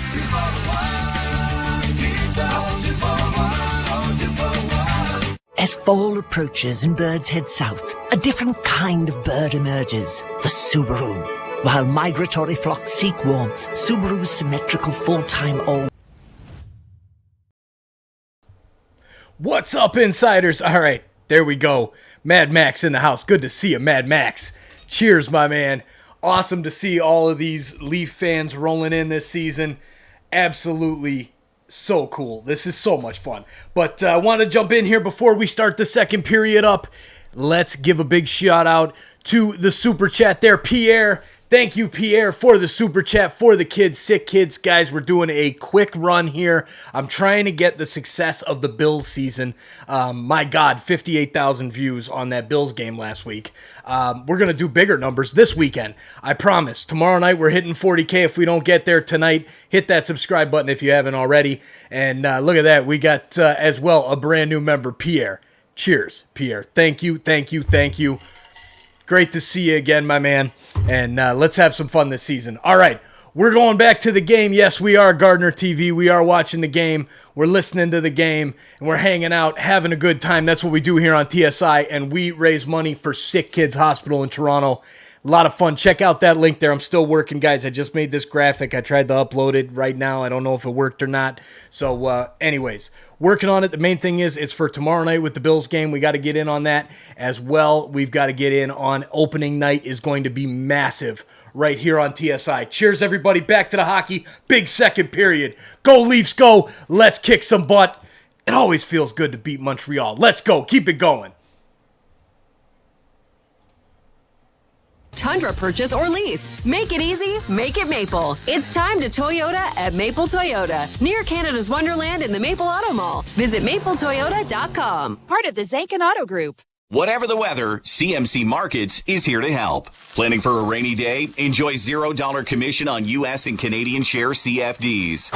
Riding out the storm? Get ahead of the curve with lightning fast execution speeds. Blue skies ahead? Go with the trusted broker backed by over 30 years experience. Switch to CMC Markets and join over 275,000 global traders. Learn more at cmcmarkets.ca. FX spreads apply. CFDs involve a high degree of risk. Member Canadian Investor Protection Fund. Umbrella not included. The out-of-town scoreboard is brought to you by Maple Toyota. You don't have to go out of town for a great new Tundra or RAV4 gas or hybrid. Maple Toyota has them in stock and ready to go. Visit mapletoyota.com. In the NHL tonight, Kings 3-1 over the Ducks. That's in the third. Also in the third, Canes and Panthers tied at 4. Sabres 1-0 over Columbus in the second period. Also in the second, Chicago 2-0 over the Blues. Into the first, it is the Flyers 1 and the Boston Bruins 1. CFL action as we speak. The Argos 19-7 over the Alouettes. That's with about 4 minutes to go to the half. And earlier today, Rough Riders 29, Ottawa Red Blacks 16. In our game, it's 1-0 for the Leafs over the Habs after 20 minutes of play. This is Molson Canadian Leafs Hockey on TSN 1050 and the Leafs Radio Network. NFL fans, Christopher Russo here, and on Sirius XM Mad Dog Sports Radio, we give you NFL talk with a bite to it. First, it's our Monday morning quarterback, Adam Shine, 9 Eastern. Let me make sure I'm clear, tough guy. He looks beyond the wins and losses and identifies the trends you need to know. Every week on Mad Dog Unleashed, you're going to hear Super Bowl MVP Phil Simms and insiders Peter Schrager and Mike Lombardi preview the action. We're talking football all week long on Mad Dog Sports Radio, Channel 82, in the car, and the Sirius XM app. The Power Play with Steve Koulias. You either put up or shut up. Marchand does, Doughty does, Stone does. And if you don't have enough of those players, get rid of them, because they'll make you lose. They'll frustrate the fan base. I want people that are with me, rowing in the same direction. And if you can't, get out of town. We'll find someone who can. The Power Play, weekdays 3 p.m. Eastern on NHL Network Radio, Sirius XM 91, and the Sirius XM app. The UEFA Champions League is back on Sirius XM FC, and this year it's bigger than ever. Absolutely ridiculous from Real Madrid. Merseyside magic from Mo Salah. Now with more matches featuring soccer's most iconic clubs as they battle it out for European supremacy. What a start for Inter. Haaland scores the hat-trick. From the league phase to the final, the Champions League is on Sirius XM FC 157 and the all-new Sirius XM app. Join me, Gord Stellick, and Scott Laughlin as we recap the night that was on NHL Morning Skate, weekday mornings at 7 a.m. Eastern on NHL Network Radio, Sirius XM 91. The biggest names in the game. Trying to get behind Ristolainen, walks in, put it between his legs, shoots it, scores! NHL play-by-play on Sirius XM. Hockey lives here. Suzuki sweeps it, there's a chance, rebound, Caulfield shoots and scores! NHL play-by-play on Sirius XM. Bray Hudson here with an important announcement. You can listen to your favourite Sirius XM FC shows on the all-new Sirius XM app, now available for all subscribers.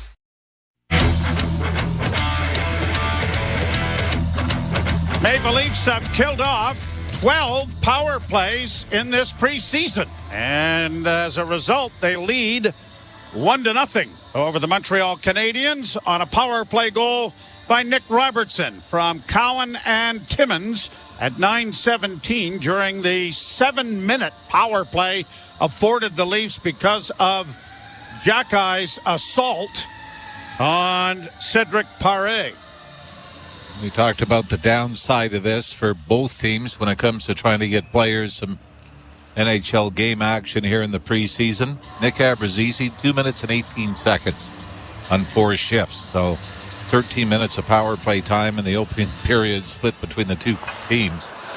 And a lot of players have found themselves on the bench for a long stretch. If you're not on the power play or killing penalties, that's a long night. Leafs are a man short to start this second period. Leafs defend the goal to our right on your radio dial as it's cleared down into the Toronto zone. Pontus Holmberg got to it, played up on the wing. Nyes couldn't get it by the defenseman Matheson, who carries down back of the net. Comes back to the point to Suzuki. Suzuki down low with a pass in front, broken up. A lot of scramble on there, but the puck goes free and Caulfield has it.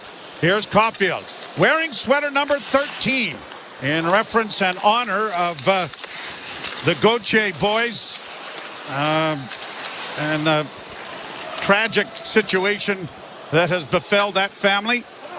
So he is going to wear number 13 this season. Canadians now back in their own end. The penalty has expired. Brought in over the line and round back of the corner. Did I say Gauthier? Gaudreau. What did I? Okay, yeah. Johnny and Matthew. Yes.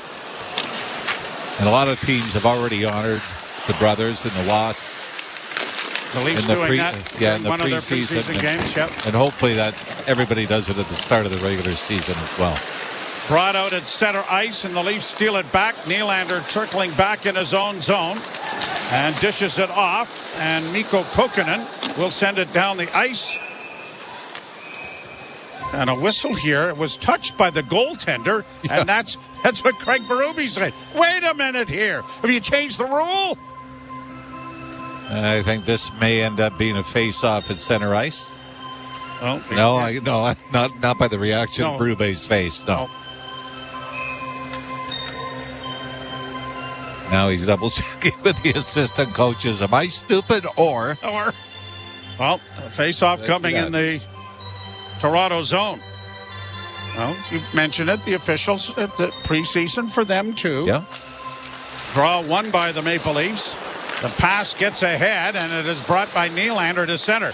Left wing side for Cowan. Stops up at the blue line, but an ill-fated pass was picked off there by Anderson. Anderson comes back for Montreal. Savard trying to get it into the slot area, but couldn't. The bouncing puck into the corner for Anderson. Bodied off the disc there by Quillen, and the Leafs are going to get it to the line and out. Brought out now by Grebenkin. Grebenkin sends it into the right wing corner. He goes down in there after it, around back of the net, but can't come up with it. And Kirby Dach will skate it out at center, only to have the Leafs intercept that. Benoit takes it all the way back behind his own goal and then rings the boards with it to get it into neutral ice and down into Montreal territory. Hudson back of the net for Montreal. Brought out on the right wing side. And launched in then by Joshua Roy. It'll go down into the Leaf zone. Trying to play it up the boards was Myers. He had it taken away. A chance for the Canadiens. And it is feathered wide of the net by Mailloux. Down in around back of the net. It comes into the near corner. Gobbled up by Rafai. And the Leafs winger gets it high and out and down into Montreal territory. And it's going to roll in on goaltender Montembeault. And he's going to cover up on it. And we'll hold on. Shots on goal stay at 10-6. Arthur Akhtiamov. Wait a minute. Akhtiamov is the backup goaltender for the Maple Leafs here. Sorry, I had to take a couple of runs at that, Ralphie. My bad. Akhtiamov. That him. Yeah, he's playing too. I did write it out phonetically, so I have no idea what his spelling is. Young Russian goaltender, fourth-round pick, 106th overall back in the 2020 draft, has played in the KHL and over in Europe. We assume they're going to split? I don't know that. We'll wait and see. Right now, it's Dennis Hildeby in the net, and the Leafs Nyes. Skates out, gets it up on the left wing for Pontus Holmberg. Laid into the left wing corner for Robertson. Robertson got in there with a bit of a shove on the defenseman, but couldn't come up with the puck. Caulfield far side. Nyes bumps into him. Robertson is able to knock the puck into the corner again. Pontus Holmberg couldn't come up with it. And Matheson will get it up on the wing, and the Canadiens will flip it into neutral ice. Trying to get in over the line is going to be bogged down and finally whistled down. On and offside. Oreo on the helmets of the Maple Leafs this year, which goes along with milk that is on their jersey. And I'm a big fan of milk and Oreos. Yeah, I don't know if it's the toughest sponsors you can have in your lineup. Well, it's not WWE. No, yeah, you're right. Okay. I don't know if you're going to say, oh no, the milk and cookie guys are coming in. Berube probably nix this. Canadiens in across the line. Tripping play. And a shot rolls in on Hildeby. And the Leafs are going to get another penalty here. This one for tripping. Oh, and this is going to be Nicholas Mattinen is going to go for the Leafs. And I'm glad to see Mattinen back in the lineup, Joe, because he had that tough game in Ottawa. Remember, he had a giveaway in the second period. The Senators didn't score, but then had his stick lifted in the third period. And that led to what turned out to be the winning goal for the Ottawa Senators in that game. But the Leafs, after getting the first 7 minutes of power play time in this game, have taken the last 4. Yeah, so it's if you're keeping score at home, it's +1 Montreal in power play time. So the face-off is won by the Canadiens. Matheson to Dach. A centering pass. Whipped right through the goal crease. No one could get a stick on it. Dach over on the far side for Caulfield. Back it goes. Matheson shot. Blocked in front of the net by Nick Robertson. And then a pileup in the corner. And one of the Canadiens goes down. But now Matheson is able to keep it in at the blue line. To Nick Suzuki. Down low to the side of the net. Back to Suzuki. Now back to the point to Matheson. Return to Suzuki and a shot. And that was blocked on a good play in front of the net by Marshall Rafai. As it's cleared but not out. Rafai has blocked about 3 shots here in this penalty kill. Back of the net, Dach. Canadiens in control, minute 17 in the power play. Challenging quickly, there was Philip Myers. Puck around back of the net, and it is whipped off the glass and out and down the ice by Marshall Rafai, who does a pretty good job of penalty killing right there. I think the Leafs have only had one shot on goal since the power play ended. Their 7-minute power play in the first period. 11-6 the totals favoring Toronto at this point. Here's Josh Anderson losing the puck, and a turnover sparks the Leafs out on the left wing side. Cedric Paré. Wow. His provincial mates in the seats have turned on him rather quickly after the hit with Patrick Laine. And it certainly wasn't an obvious thing. It was a collision with 3 players, right? Yeah, it was. And it wasn't even adjudicated as a penalty. So back to the point, it's an unfortunate thing, but it certainly wasn't anything premeditated. Here the Canadiens with it in the corner, playing it back to the point. Working down the boards it comes. Hudson, and a bad pass is going to be deflected down the ice by the Maple Leafs, and the penalty is expired. And again, the Leafs have not allowed a power play goal in the preseason. Canadiens tip it down into the Toronto zone. Kokkonen goes back after it. Played up on the wing, chipped out over the line. 2-on-1 developing. Chance in over the line. Hirvonen couldn't get it into the slot area as he had a defenseman coming down the chute in Philip Myers. Myers keeps the puck in at the blue line. Dropping it back to the point, and a shot is deflected wide of the goal. Leafs trying to get a little zone time organized here. They've been down in their own end for, it seems, the last 6 or 7 minutes because of the penalty killing situation. Ryan Perverberg trying to get it out, and the Leafs will carry to center. Perberg sends it into the Leaf zone. Round back of the net, cut off there, trying to send it up the middle. The Canadiens get it out, and breaking is Suzuki. Suzuki in on goal, chips it in front, and going post to post was Hildeby with that right leg to make the save. Boy, and he was there in plenty of time, wasn't he? Canadiens get it back in over the line. Suzuki playing it back to the point to the near side to Matheson. Back to the blue line once more. Pass into the slot area. Suzuki with the shot, high and wide. Matheson trapped the rebound. Got it back into the slot area. Canadiens to Matheson again!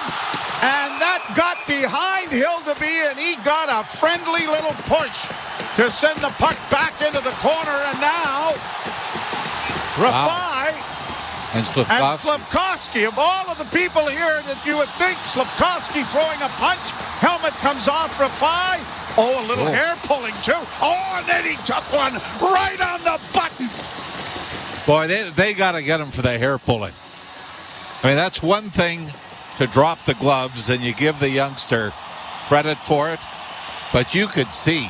Oh, yeah, that was a full handheld of hair, and then Rafai hit him right on the button.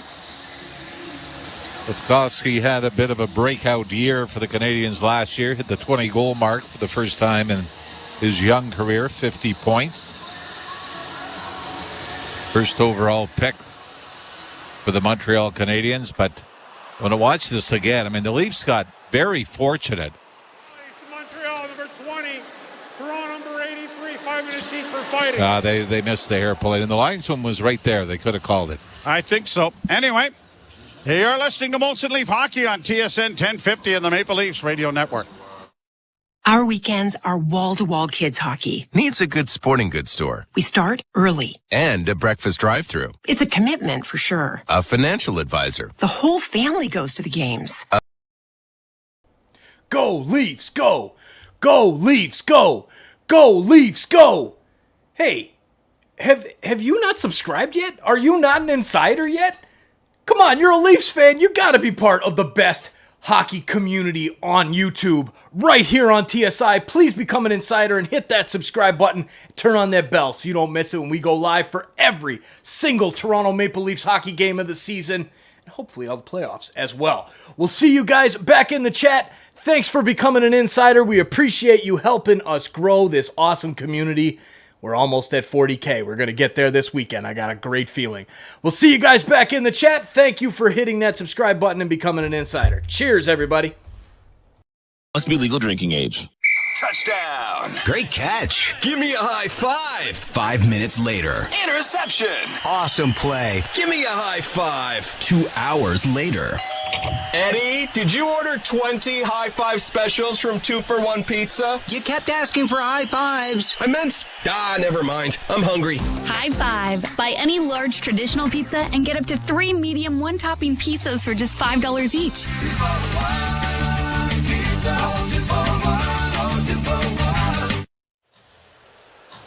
Rafai been cut over the left eye and is headed into the Leaf dressing room for some repairs.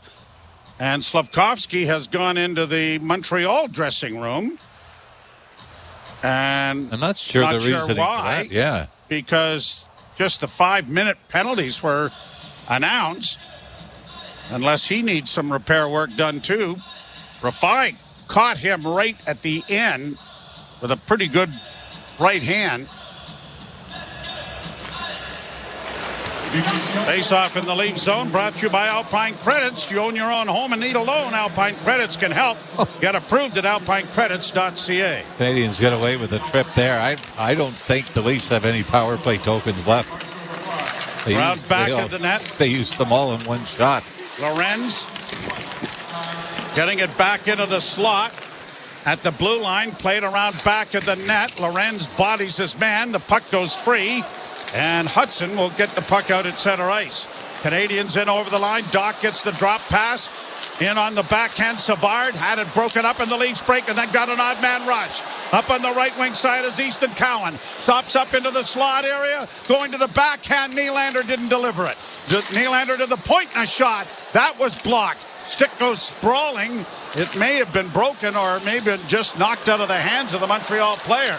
Back come the Canadians, but a shot is deflected by Kokkonen up into the screen and out of play. Still 1-0 on a goal by Nick Robertson in the first period, and now we get some more pushing and shoving.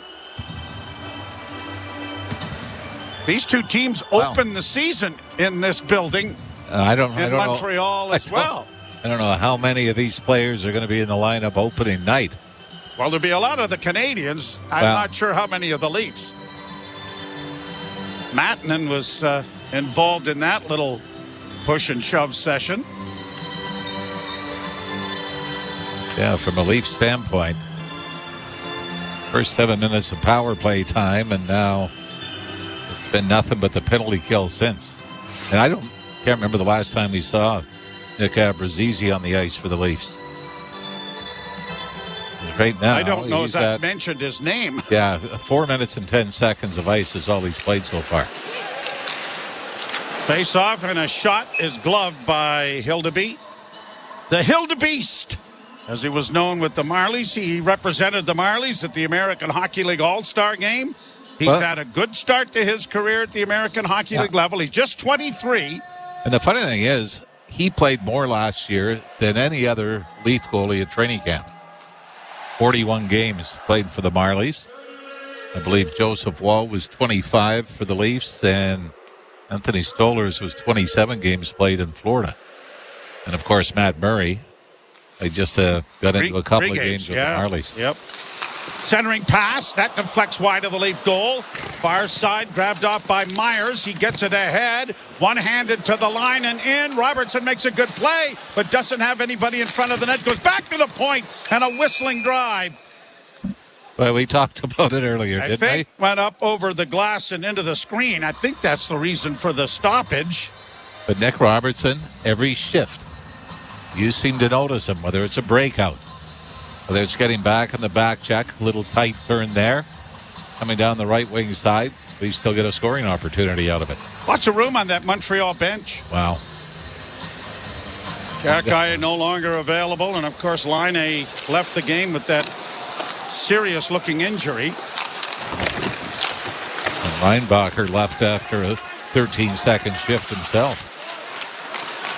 And then they also had the penalized player, Slavkovsky. He's gone to the bench, so they're getting short over there. Savard for the Canadiens. Gets it ahead. Backhand to center. Turned back by the Leafs, but they can't feed it ahead to Cedric Paré. Back come the Canadiens and across the line. Paré knocks his man down. The puck goes free to Caulfield. Centering pass. Shot stopped. The rebound whacked out of midair. Wide of the Leaf net. Into the corner it goes. Back of the goal for Suzuki. A veteran Suzuki gets it back to the point. Here is Hudson. Drop pass. Shot. Trickled past. Through Hildeby, but rolled just wide of the post and wide of the net. Well, that's two in this period that Hildeby has had squeak through him, but not find the back of the cage. Round back of the net. I've always said it's better to be lucky than good in that position. Well, maybe have a little bit of ability, I guess. Well, but if you don't have good luck, you ain't playing that position. You end up doing radio color.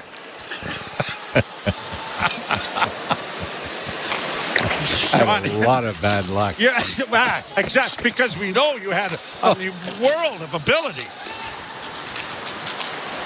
Wasn't very good luck for my defenseman either. Brought it over the line. The Leafs with a shot.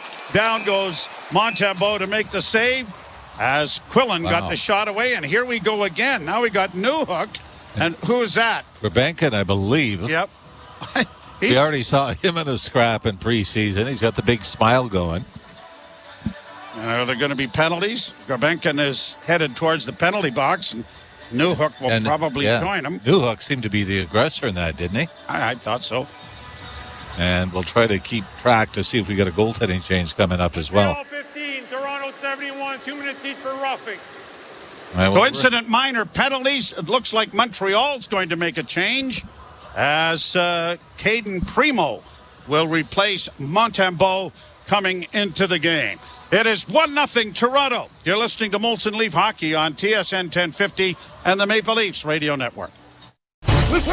This week on Let's Go with Bill Belichick, Max Crosby, Peter King, and me, Jim Gray. Along with Charles Barkley and Coach Belichick.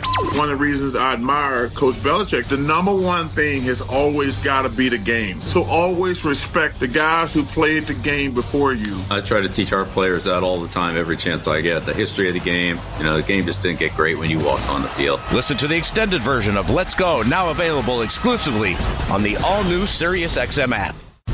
Hockey 24/7 on Sirius XM NHL Network Radio. This is the NHL. These are pros. You don't want guys to put good power play units on, don't take penalties. You don't want good power play units to score goals when you've given up a whole bunch, kill them. You don't like it, do something about it. If you want to reward your guys who had a good game with a chance to get some more goals and points, do it. If I was a coach, I wouldn't care. Who cares? Worry about your own team. Don't worry about mine.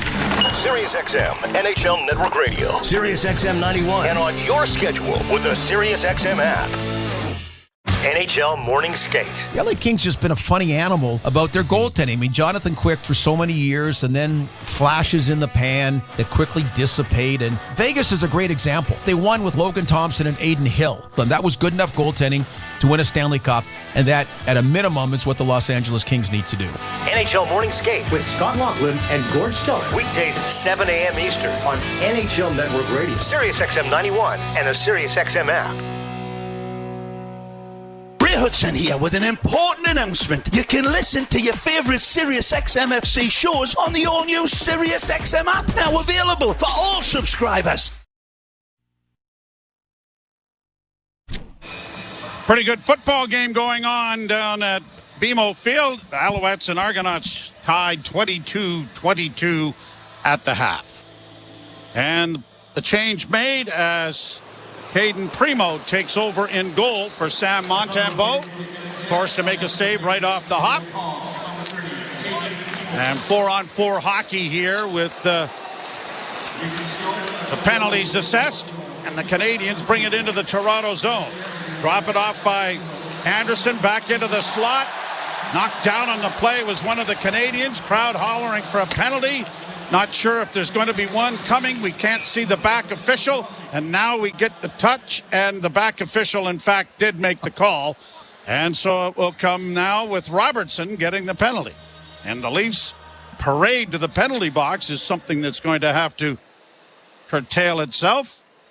You wonder if they, in hindsight, the Leafs would have declined the 7-minute power play opportunity in the first period, because it has been all Montreal on the power play since. And this one's going to be an extended one, 4-on-3. Dennis Hildeby, by the way, looks like he is going to at least go through the first 40 minutes. Now, this would be a pretty tough time to put in make a change. Yeah. Imagine. Yeah. Thanks, Coach. Yeah. 4-on-3. Yeah. Unless they are going to make a change, but they don't want to do it at this particular time for that reason. Go out to the right, or the left, rather, of Hildeby. And the Canadiens win the faceoff. Doc walking the line. Off on the far side for Caulfield. Back to Doc. Doc with Matheson, who takes the pass. Back to Doc, and he missed it. And it comes all the way out at center ice, and he's going to have to scamper back. Forced even deeper. 4-on-3 power play has 1:11 to go in it. As Kirby Doc tries to recover from his mistake, but then gives the puck up again, and the Maple Leafs have sent it out and down the ice. Mike Matheson to Doc again across the line. Kirby Doc gives it back to Matheson. Top of the slot area. Back to the point again to Matheson. Doc waits for a pass. Returns it to Matheson. They play catch with it as it comes back to Suzuki. Power play officials in the stands are crying for a shot. And the shot goes wide of the net and comes all the way back to the blue line. Suzuki once more. Into the corner. Caulfield curling out. Caulfield holds, top of the circles to Suzuki. Suzuki can't get through. Good penalty killing here by the Leafs. Blocking the lines, and then a one-timer was blocked there by Hildeby. The pass is intercepted, and the Leafs are going to push it out at center ice. Brought in over the line. Working in, looking for a shot, and it stopped the rebound. Grabbed off by Pontus Holmberg. He's going to try and kill off some time back of the Montreal goal. Can't do it, and now will scamper to the bench to get a change of players. And now the Canadiens get a break in over the line with Newhook. But he had it taken away, and it's quickly shot down the ice by Connor Timmins. 14 seconds left in the power play. And the Leafs probably had as good a chance as the Canadiens on that shorthanded rush with Holmberg. Brought in again by Montreal. Shot blockered away nicely by Hildeby. Back to the blue line, a bouncing puck. Sent to the near side, off the skate of Robertson, who's out of the penalty box. Against the board, sent into the corner. Canadiens with a centering effort. Good play, knocking it out of the air by Jacob Quillen. And the pass into the slot area doesn't work. Quillen is able to take it away for Timmins. Timmins works around back of the net. Now trying to reverse his field, trying to get away from the forecheck, and he has done that rather adroitly. Up on the wing it goes and sent down into the zone.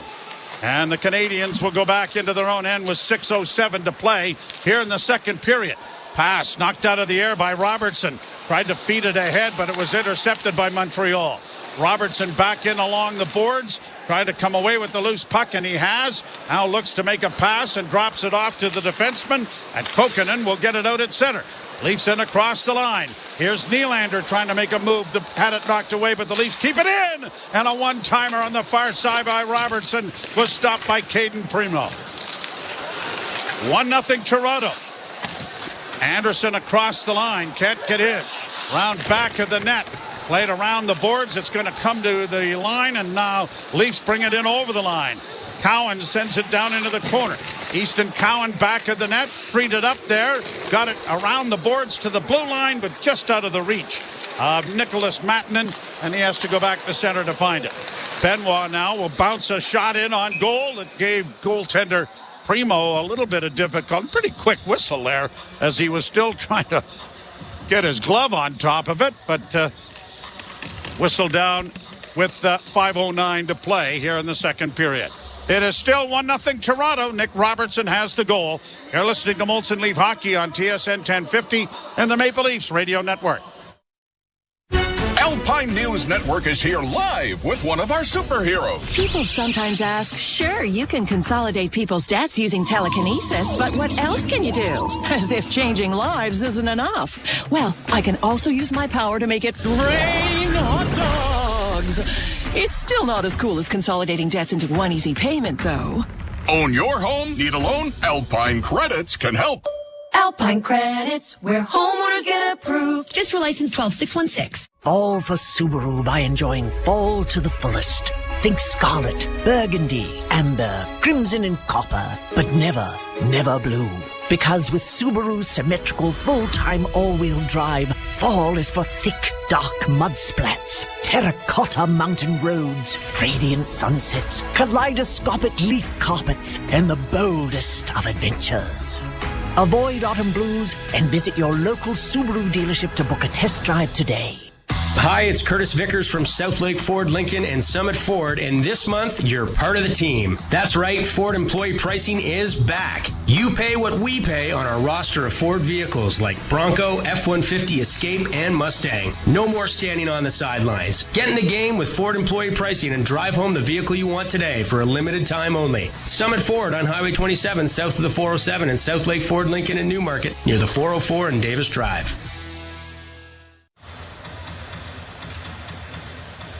Maple Leafs lead 1-0. Second period action coming to you from the Bell Center in Montreal. Joe Bowen and Jim Ralph here in our studios in Toronto. I liked about Hildeby, it's a small thing, but there was a wrist shot from the high slot, and he moves his blocker towards the puck. And a lot of times you get big guys that are just drop and block. It's nice to see that. It's drop down and still propelled body parts to get in the way of shots going towards the corners. 5 minutes to play in the second period. Canadians are 0 for 6 on the power play. I mean, here, I think this is something that maybe the league should look into. Maybe percentage of time that you score a goal. The Leafs are 1 for 1 on the power play, officially. Well, I guess it's 1 for 2, right? Or 1 for, because a 5-minute major is considered 2 power plays. 1 for 1, and they were on, it says on the official stat. Yep. I'm pretty sure, because if you scored 3 goals in a 5-minute major, it goes out 3 for 4. Maybe. Well, you would think, right? As opposed to 3 for 1. It'd be 3 for 1, yeah. Wouldn't that be nice? Cleared down into the zone, and an icing call coming here against. Now, if I'm not mistaken, the Leafs were only in Montreal once last year. Yes. In the regular season. Yep. Which to me, one of my things. Now, if you still looked at the playoffs last year, 4 or 5 would have been Toronto-Boston. Would have been exactly the same. But I think it's time to get rid of the divisions. And especially when you see this is this big rivalry. They only play once in Montreal. They played twice in Florida. Yeah. They played, I believe, twice in Carolina that aren't in the same division. But I think it's fine. Make it equal in the conference. Still get the rivalries in the playoffs. Puck down into the Canadian zone. Around back of the net. Mailloux starting out in front of his own goal with a pass up on the wing for Caulfield. Dumped into the Toronto end. Timmins gets back there first for the Maple Leafs.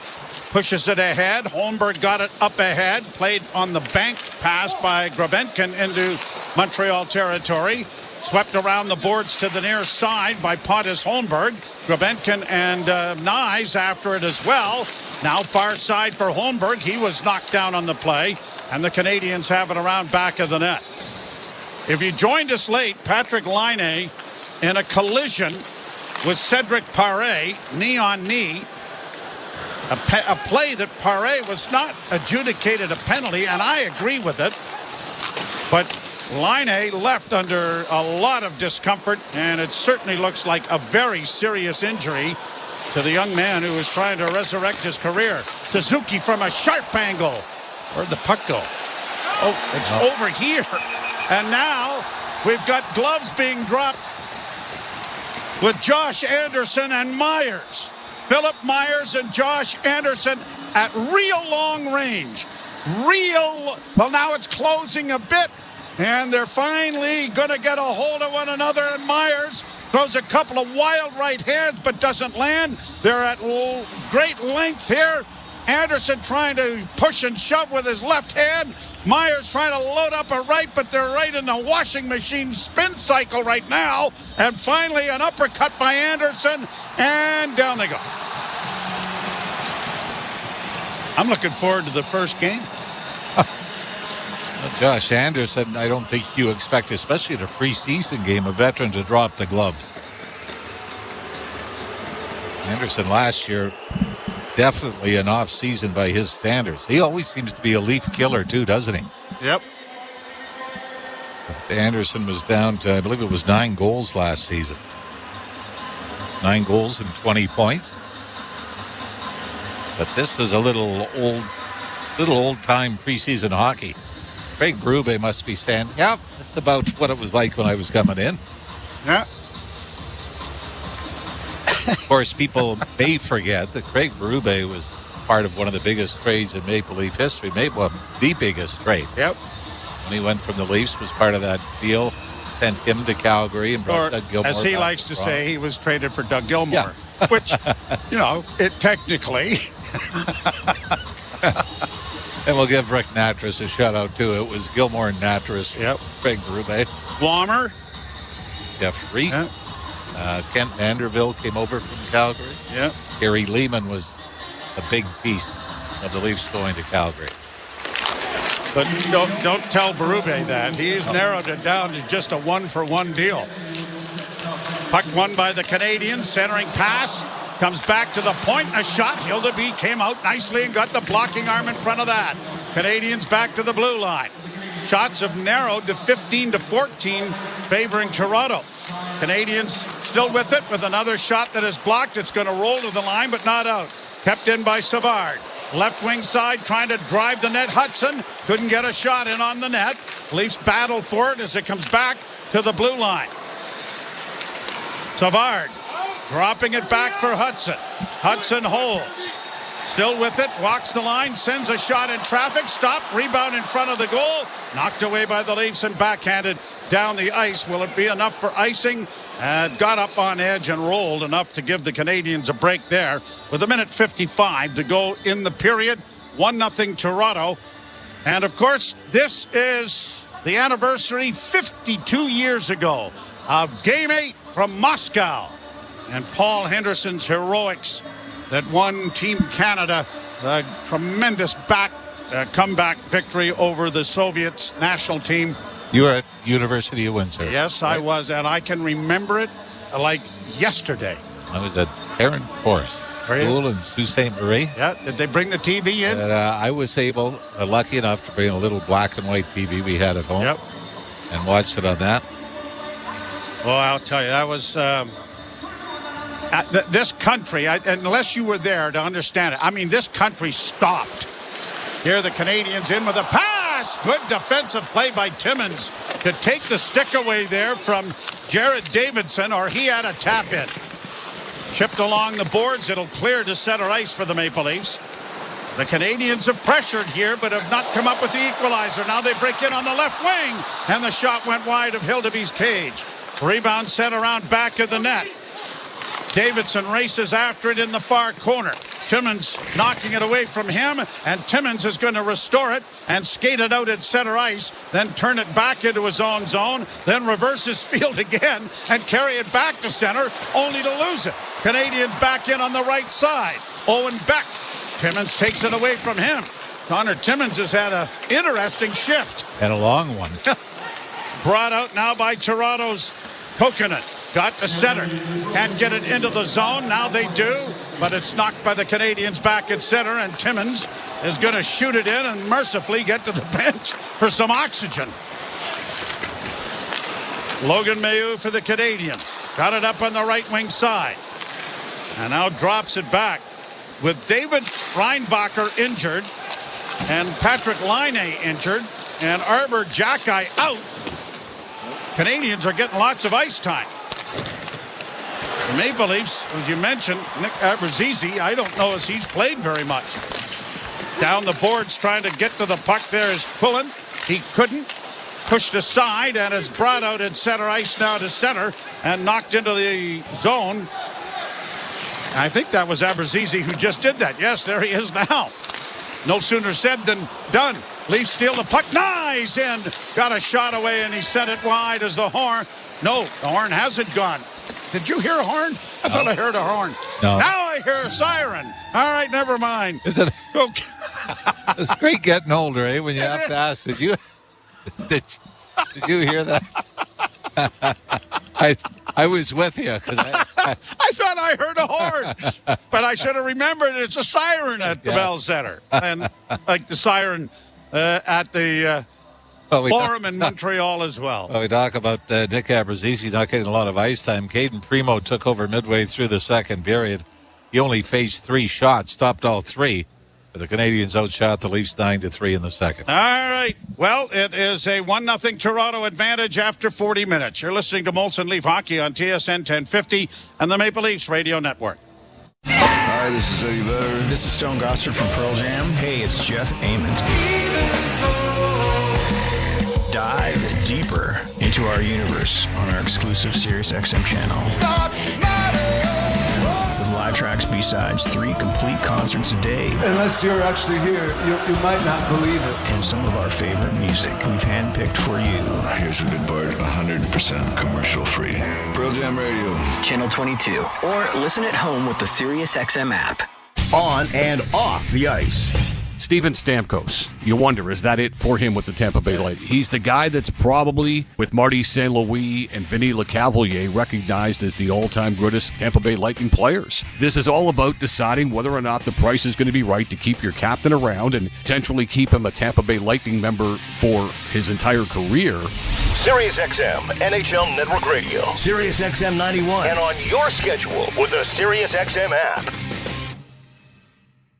The Power Play with Steve Koulias. You either put up or shut up. Marchand does, Doughty does, Stone does. And if you don't have enough of those players, get rid of them. Because they'll make you lose. They'll frustrate the fan base. I want people that are with me, rowing in the same direction. And if you can't, get out of town. We'll find someone who can. The Power Play. Weekdays 3 p.m. Eastern on NHL Network Radio. SiriusXM 91 and the SiriusXM app.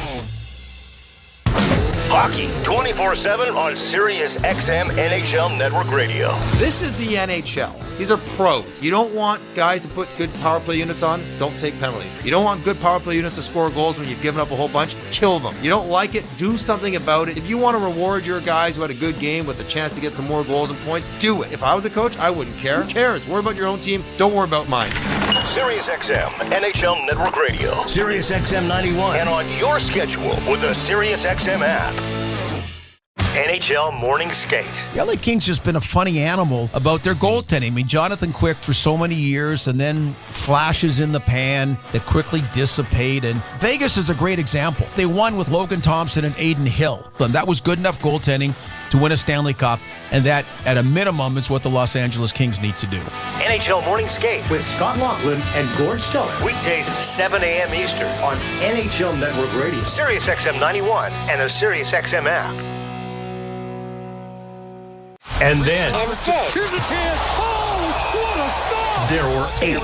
At the line, long drive, rebound, they scored! Zadorov behind the net for Garland in front. Lindholm scores! As Martin backs it in, he scores! With the first round behind us, the battles only get more intense. Blocked by Montour. Out in front, Bobrovsky! Follow your favorite team. The Stanley Cup playoffs continue. NHL Network Radio, SiriusXM 91 and the SiriusXM app.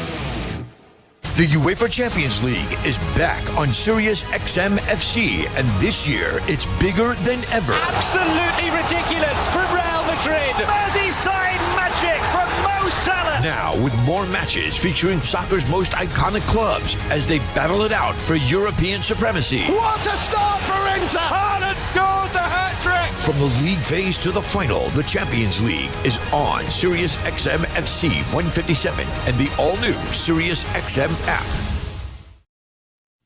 Leafs hockey is on TSN 1050 and the Leafs Radio Network. The Leafs live here. Well, it remains 1-0 for the Leafs after 40 minutes of play. TSN After 40 is brought to you by 241 Pizza. Give yourself a high five. Buy any large traditional pizza. Get up to 3 medium one-topping pizzas for $5 each. 241pizza.com is where you go for that. Jim Taddy and Josh Cloak here from The Athletic. Josh, you know, I think that in the past, when we looked at an AHL Plus roster for the Leafs, we didn't see a lot of structure. We didn't see the results, but this is a different look, isn't it? It's a different look. It's an aggressive look. It's an eager look. Like, I see a lot of players here who understood the assignment very clearly. Craig Berube wants physicality. He wants aggressiveness. He wants intensity. And you're seeing a lot of players buying in very quickly. I mean, when was the last preseason game you saw that had 3 fights in it? 3, frankly, unnecessary fights too. But I think you're seeing players really get excited about what Craig Berube wants. And that's what they're giving tonight. Again, not necessarily needed in a preseason game, but from an entertainment perspective, the value is there, right? The intensity is there. Well, and the Habs have close to a starting lineup. At least they started that way. Then the injuries and other things took over. But they're 0 for 6 in the power play. So I got to believe that's part of Berube's structure. That's part of the execution on the ice. And that partly goes to the goaltender as well. Yeah, the goaltender as well. Like, Dennis Hildeby is really showing what he's capable of here. You watch the way he moves from post to post, really smooth, but also really, really calm.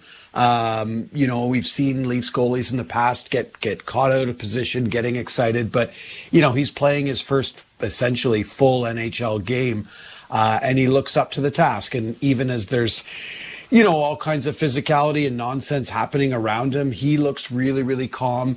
But yeah, credit to the Leafs defenders who are really holding their own. Again, the majority of these Leafs defenders tonight are going to be AHL bound.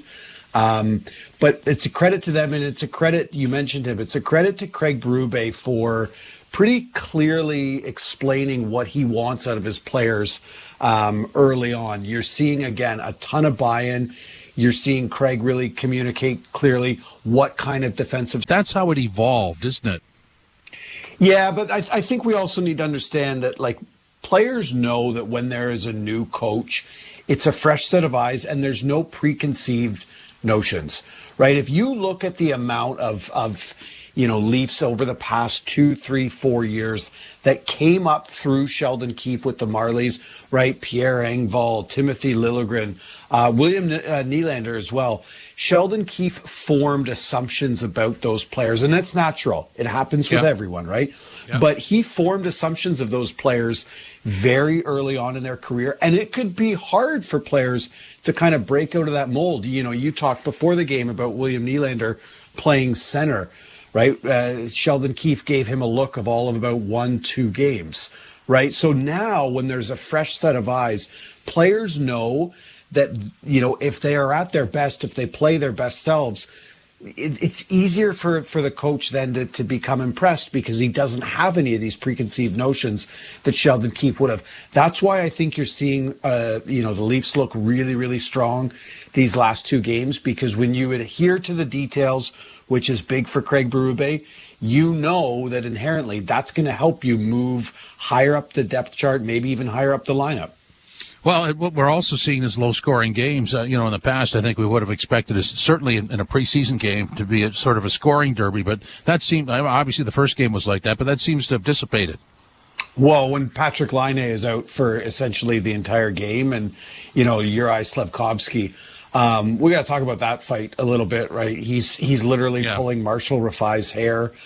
These are things you don't often see, but yeah, when some of your best players aren't on the ice, it's gonna, or some of your most offensively gifted players aren't on the ice, you're probably gonna get a lower scoring game. But again, if you're Craig Berube, that you're happy with that. You're happy with, holding the Leafs or holding the Habs off the score sheet, right? The flip side is that when the Leafs do put together their full NHL roster, they're going to need to score more. We know that, that was an issue for them in the last 2 playoffs.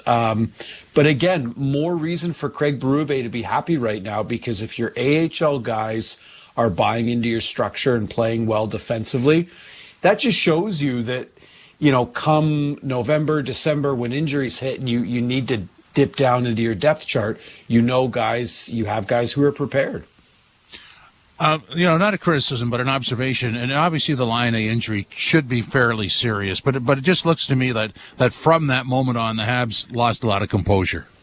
Oh, absolutely. And how could they not, right? Like, this is, first of all, you have players going after Cedric Paré, and that, it didn't look malicious. Should it have been a penalty? Probably, but I don't think the intent to injure was there. We'll probably never know, but look, that when you're the Habs and they're doing the same thing, right? They're out to impress, right? That's what preseason is about. So sticking up for your teammate is part of it. But things did really devolve from the Habs after that. Like, there's no reason for Juraj Slafkovsky, a top-line winger, a big part of the future of this team, to go after Marshall Rafai, who has an outside chance of playing Leaf games this year, but he's not a top 4 defenseman. These kind of things are just unnecessary. And I think if you're Martin St. Louis, you're looking at this team and saying, we get the intensity, we get the energy. It's Saturday night. That's good. That needs to start translating to the score sheet. It's 1-0 for the Leafs over the Habs after 40 minutes of play. This is Molson Canadian Leafs Hockey on TSN 1050, the iHeartRadio app, and the Leafs Radio Network. As fall approaches and birds head south, a different kind of bird emerges, the Subaru. While migratory flocks seek warmth, Subaru's symmetrical full-time all-wheel drive keeps drivers soaring through the wild. During the migrating season, Subaru's hunger for adventure grows exponentially, driving the intrigued radio listeners to fall for Subaru at their local Subaru dealerships, experiencing an adventure of their own. So migrate to your local Subaru dealership to book a test drive today. Alpine News Network is here live with one of our superheroes. Joe and Lucy needed a new roof and reached out to Alpine Credits. I flew over to help them with a home renovation loan. I suggested they transform their house into a giant robot head, beams that shoot from the eyes. Pew, pew! Instead, they just went with shingles. But it's pretty glorious. Own your home? Need a loan? Alpine Credits can help. Alpine Credits, where homeowners get approved. Just for license 12616. How can you protect your keys? Simply attach a WarAmps key tag to your key ring. If you lose your keys, the finder can call the number on the back of the tag or drop them in any mailbox, and the WarAmps will return them to you by courier for free. Today, the key tag service is more important than ever with the high replacement cost of keys and remote devices. WarAmps key tags. They're free and they work. Order yours at waramps.ca and help make a difference in the lives of amputees. Hey, do you have OptiWatt? What? OptiWatt, the app that turns your personal energy schedule into cash. What? No, OptiWatt. It's free and takes just 3 minutes to start saving. Saving what? Oh, just energy, money, the planet. OptiWatt syncs your EV and smart thermostat to non-peak rates, saving an average of $600 a year. 600 what? Go to OptiWatt.com or ask Siri or Google to download it. Found it. Savings based on 2023 usage and rates and may vary per household. What makes a job in the skilled trades at Ontario Power Generation different? For starters, we're not just welders, electricians, millwrights, and boilermakers. We are sustainable future builders. And every day, we're building, expanding, and innovating the equipment and technology that keeps Ontario powered with clean, reliable energy. Are you ready to start a career that has the power to electrify life on and off the job? Apply now at opg.com/jobs. Fall for Subaru by enjoying fall to the fullest. Think scarlet, burgundy, amber, crimson and copper, but never, never blue. Because with Subaru's symmetrical full-time all-wheel drive, fall is for thick, dark mud splats, terracotta mountain roads, radiant sunsets, kaleidoscopic leaf carpets, and the boldest of adventures. Avoid autumn blues and visit your local Subaru dealership to book a test drive. What's up, hockey fans? Thanks for hanging out with us tonight for the Leafs Canadiens second preseason matchup. I told you guys we were doing big things with Sick Kids. We have created the campaign, the Fall Drive campaign. We're going to bring a Bills game in on Sunday night as well as these Leafs preseason games, and then wrapping it up on opening night. We're going to do big things for the Create 100K Sick Kids campaign. It's just about to wrap up. They've extended it for about a week and a half so that we could get opening night here on TSI included. So watch out. You can click the scan the QR code right there, and that will take you right to the campaign page. I still have to update it a little bit, but we're getting things going. Please donate what you can to help us with sick kids and making these dreams come true for these kids that are in need of the greatest medical care in the world, which is what Sick Kids offers.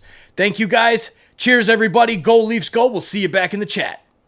Tickets to every MLB postseason game through the World Series. Listen to MLB Network Radio for the clues and be the first caller to correctly name the postseason hero, and you'll receive a pair of tickets to an MLB postseason game. MLB Network Radio has your chance to win on Sirius XM 89 and the all-new Sirius XM app. No transportation will be included in connection with these prizes. For full contest information and official rules, visit SiriusXM.com/MLB postseason heroes. No purchase necessary. Open only to current Sirius XM subscribers prior to September 22nd. Must be a U.S. resident over the age of 18. The Power Play with Steve Koulias. You either put up or shut up.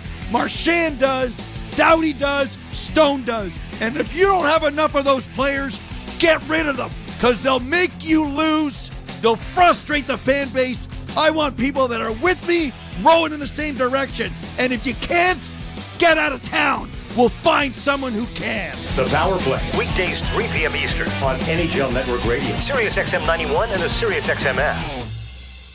The UEFA Champions League is back on Sirius XM FC, and this year it's bigger than ever. Absolutely ridiculous from Real Madrid. Merseyside magic from Mo Salah. Now with more matches featuring soccer's most iconic clubs as they battle it out for European supremacy. What a start for it! Big shout out to our super chats and our brand new members to the channel. Last Leafs game. Thank you to Jose Duarte for those super chats. My man, you are amazing. The support is unreal. Thank you so much. And if you want to get your name on the list, like Jose did, send over a super chat. All super chats will be recognized live by me during the game. Thank you for the support. It is absolutely huge as well. A big shout out to the new members as well. Paul G and Claude L. Thank you for joining as insiders. We'll see you guys in the chat. You want to get your name up here as well as on the scroll in the beginning of the game and the end of the game? Become a VIP member right now. Thanks for the support. We'll see you guys back in the chat. Go Leafs, go. On Sirius XM. A little bit of old-time hockey going on out in Montreal with the Maple Leafs leading 1-0 over Les Bleus Blancs et Rouges. There have been 5 fights. Well, there have been 3 fights. 2 actual fights. One, Arbor Jack guy just assaulted Marshall, it was Cedric Perret, and was assessed life imprisonment for it almost. But now, one of the ones I remember the most, and it wasn't any game I broadcast, but I remember reading the George Plimpton book Open Net, in which he went to training camp. He did this with the Detroit Lions. He did it with a number of professional sports teams to write about the experience. And part of it was he'd never been on skates before, but he played half a period for the Boston Bruins against the Philadelphia Flyers. And goal. Yeah, ended up getting a penalty shot by Reggie Leach. And Reggie Leach just wound up and hammered it into the B on his crest. But when Plimpton said after the game, the fight spilled over to between the dressing rooms after the game, and he said he was absolutely terrified. And you got to remember, that's the Bruins and the Flyers in the 70s. Mm-hmm. And in exhibition games, there would have been a lot. The Leaf goal yet. And so we have to assume that Dennis Hildeby is going to play the entire game. As yet, we've not had a shot of that end of the rink, so we're just making that assumption.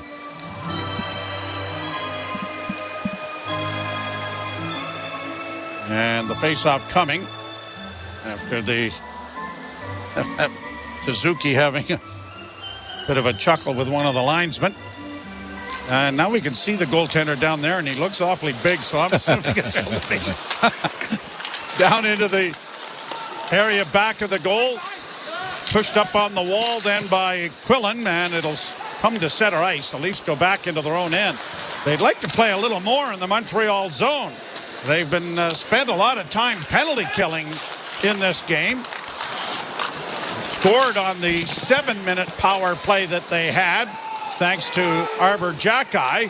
But since then, it's been Montreal with 6 straight power play opportunities. And there have been options for the officials to call more on Montreal, and they haven't. Played into the slot area. Leafs trying to clear and will bunt it out into the center ice area. Carried on by Grabenkin. He'll get it in over the line. Grabenkin tries to spin it back. He does. And a shot taken there by Lorenz was blocked. Lorenz gets it again on the near half boards. Tried to send it into the slot area. Now backhands along the wall. Kept alive by Nylander, who sends it around to the far side for Cowan. Cowan couldn't keep it in. Canadians get it off a skate to center, only to have it turned over there, and the Leafs will counter right back in again. Lorenz for Nylander, a shot. Good blocking save by Primo. Alex Nylander with the shot. One-handed down into the corner. Nylander hustles in there after it to chop it around the boards.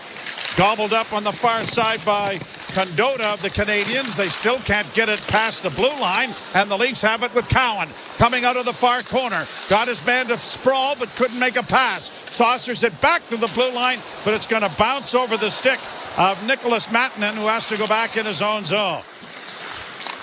Benoit up ahead at center. Stolen off the stick there, but the Leafs counter right back and then can't get it in over the line. Montreal will come away with it. Roy. Starting out of his own zone is Mailloux. He'll play it into the Toronto end. Cut off there by the Leafs. Flipped high to center ice in a foot race. Brought on by Pontus Holmberg. Holmberg with a shot. That went wide of the goal. Rebound corralled by Verberg. Tried to get it in front of the net, but couldn't. And Matheson will carry it on along the boards, only to have Holmberg steal it back. Holmberg couldn't find a man, and the Canadiens will play it out at center ice. Brought in by Davidson. Down into the corner. Stolen back by the Maple Leafs, Kokkonen. Kokkonen in the far corner. That's drawn a crowd as Holmberg arrives on the scene. Crowd getting into it a little bit here at the Bell Center. Centering pass. Nyes blocks it. Uses his size adroitly there to play it ahead, and the Leafs get it in. Robertson on a sharp angle try, scores! Nick Robertson with his second goal of the game. His third goal in succession for the Maple Leafs. And it's a bad angle shot that somehow beats Caden Primo. And I'm going out on a limb here. Mr. Robertson will be with the Leafs in a couple of weeks. Opening night in the lineup. Yep. And again, this is just the release of Robertson. Takes the bang pass off the left wing boards over the Montreal line, heads towards the net. But this puck, this is another 5-hole goal, Joe. I thought it might have been short side on Primo. I did too. Looking at a lower angle on the replay. So all 3 goals have been 5-hole. That low quick shot, and we've seen Austin Matthews perfect that in the last couple of years, haven't we? Where he used to be, everything was barred down.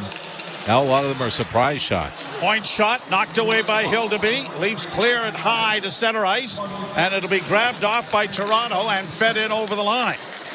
Canadians drag it right back out again. Here's Suzuki in over the line with Caulfield. A drop pass for Slafkovsky. Slafkovsky tries to center. That didn't work, and it's Karam to the line. Just kept in. Slafkovsky trying to keep it in, but it's off a skate. The Leafs are going to lift it, but Slafkovsky cheers it back. Oh, and Hildeby comes across and makes an excellent save. The big fella can move, I'll tell you that. Here's Slafkovsky with it again. Got it back to the point. Hudson for Suzuki. To the blue line, back to Hudson. Hudson circles to the right wing side. Stops up. Tries to get around the Leaf defense, but can't. Down into the corner.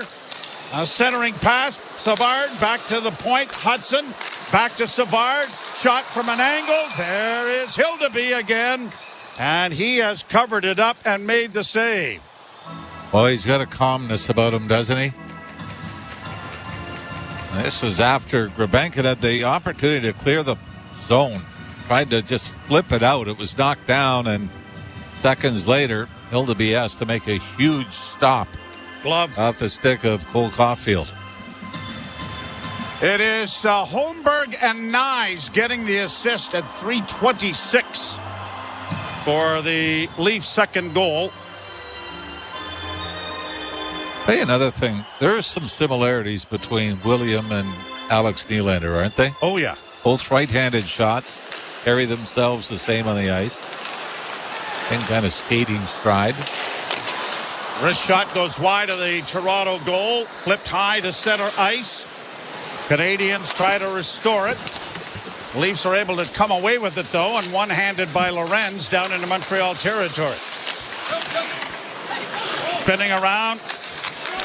Matheson gave the puck up. Lorenz tried to get it back to the point, but it didn't reach Matanen, and the Canadians break it out at center. That should have been offside. I thought Doc looked like he was in early on the left wing, but no whistle.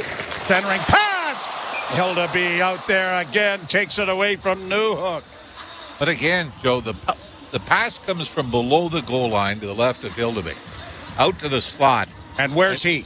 Pushing out to cut down the angle. A lot of guys sort of get caught deep, hold on to the post. But he's just got that little push. Come out, take the angle away just a little more. But his rebound control has been great. Positioning has been outstanding. And like you said, he can move post to post. For a big guy, he gets there. And he is a big guy. 6'7". In the old days, there would have been a lot of deer hair in those pads, wouldn't there? He'd be about 40 pounds heavier right now. Another shot stopped by Hildeby. The puck comes out at center ice. Canadians have had 19 shots on goal. And the Leafs 18. And here's a chance now, and a wrist shot taken by Paré. Went wide of the net.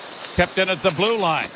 Paré out with Hirvonen, and that is swallowed up by the Canadians, and we'll have another face-off coming in the Montreal zone. I know I've told you this story before, but once we were with Chicago playing a preseason game in Minnesota. It was an afternoon game, and we got there, and I remember Chicago Stadium used to get pretty warm in September. I have no idea if it got cold during the season, but in September it was really warm, and the trainers would hang your equipment up in the dressing room near the vents to try to dry them out because you're on twice a day. And they forgot to pack my gloves, and I was left-handed. Tony, are you still left-handed? Yeah, I should have switched at some point.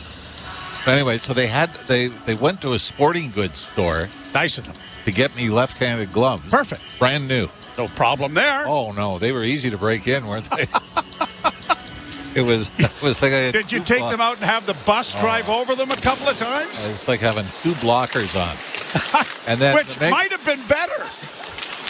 But when the game was over, I had to give them back. Oh, no! Yeah. Oh, times have changed, haven't they?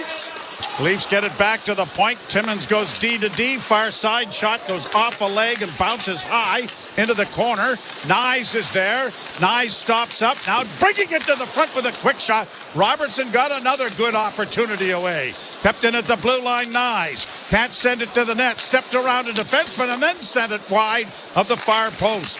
Kept in by Toronto again. Holmberg and Nyes doing a good job of forechecking. And Robertson finding a way to get into some open ice to get shots away. He has scored both Toronto goals and steals it here. And a backhand try by Lorenz went just wide. With all that pressure in the Montreal zone, the Leafs still get a line change in. Farrell will play it back into Toronto territory. 12:58 to play in the third period. 2-0 Maple Leafs. Trying to win back-to-back games against Montreal after losing twice to Ottawa, once in extra time. Brought on now by Slafkovsky on the right wing side, gets a return pass. Diligent back checking there by Perry. Disrupted that chance. Puck goes back and around back of the net. Slafkovsky, pretty good slash there on Benoit. Slafkovsky comes away with it, works up on the boards. Benoit read that well, but couldn't come up with it. Canadians taking it to the front of the net. And again, Hildeby makes the save, and the Leafs are going to get it out at center ice. Matheson over on the right wing for Slafkovsky. ripped around the boards to the near wing. And it is cleared out into the center ice area.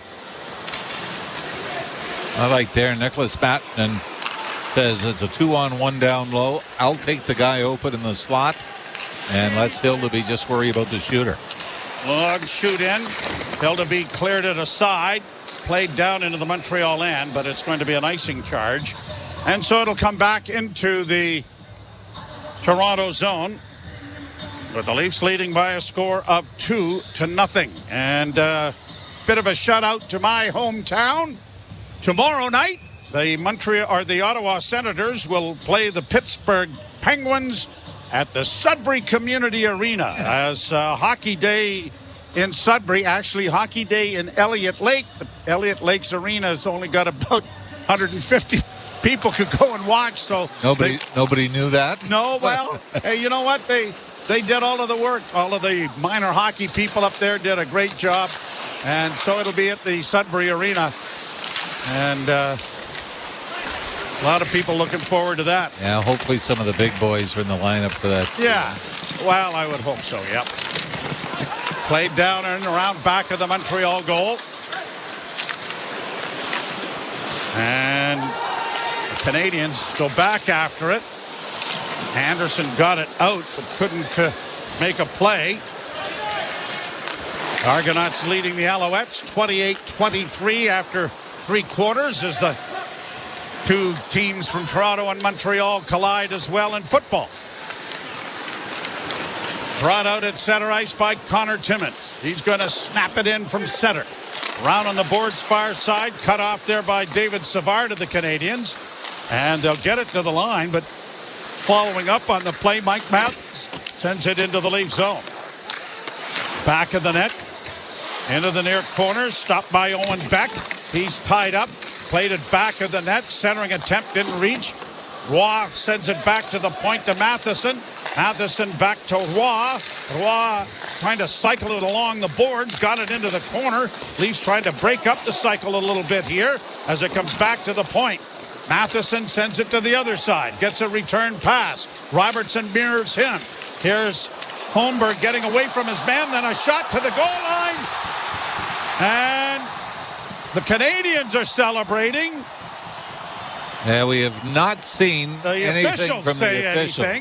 The puck is in the glove of Hildeby, and this is probably going to go to video review. Yeah, they're going to look at it, and if the puck did cross the line, did it cross after the whistle or what? Jared Davidson is celebrating by high-fiving everybody at the bench. We never did see the puck in the net.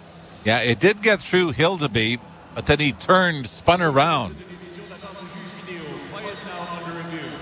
to try to keep it out. We're looking from right behind the net.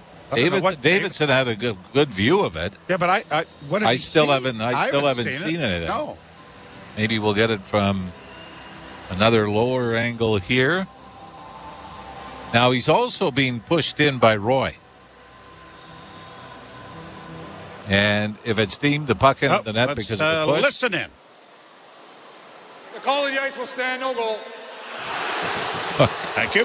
That was quite a sell job, though, and go to the bench for high fives and everything else, yeah. So once you do that and it's no goal, do you go back? Yeah, you got to reverse. Get the high five back.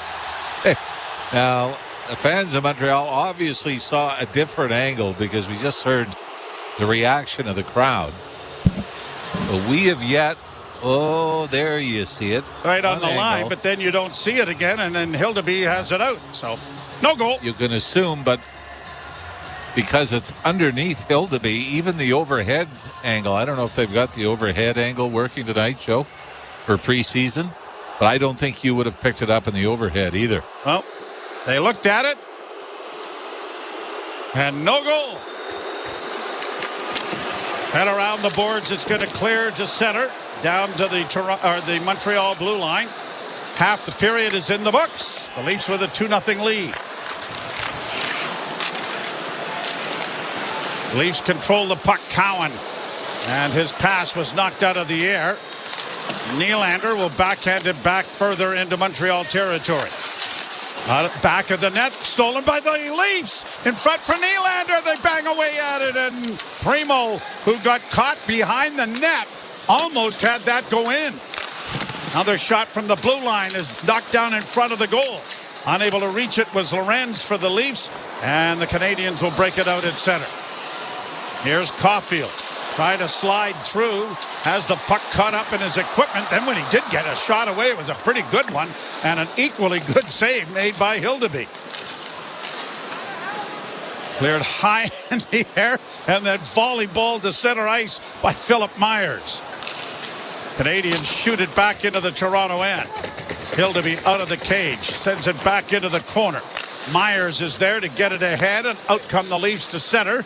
Playing it in over the line. Cowan in pursuit. Grabbed off by Perret. Perret goes into the corner. Centers. That went right through the blue paint. The booing for Cedric Perret, native of Quebec, is because of the knee-on-knee situation with Patrick Laine in the first period. I mean, on just the second shift of the game for Laine.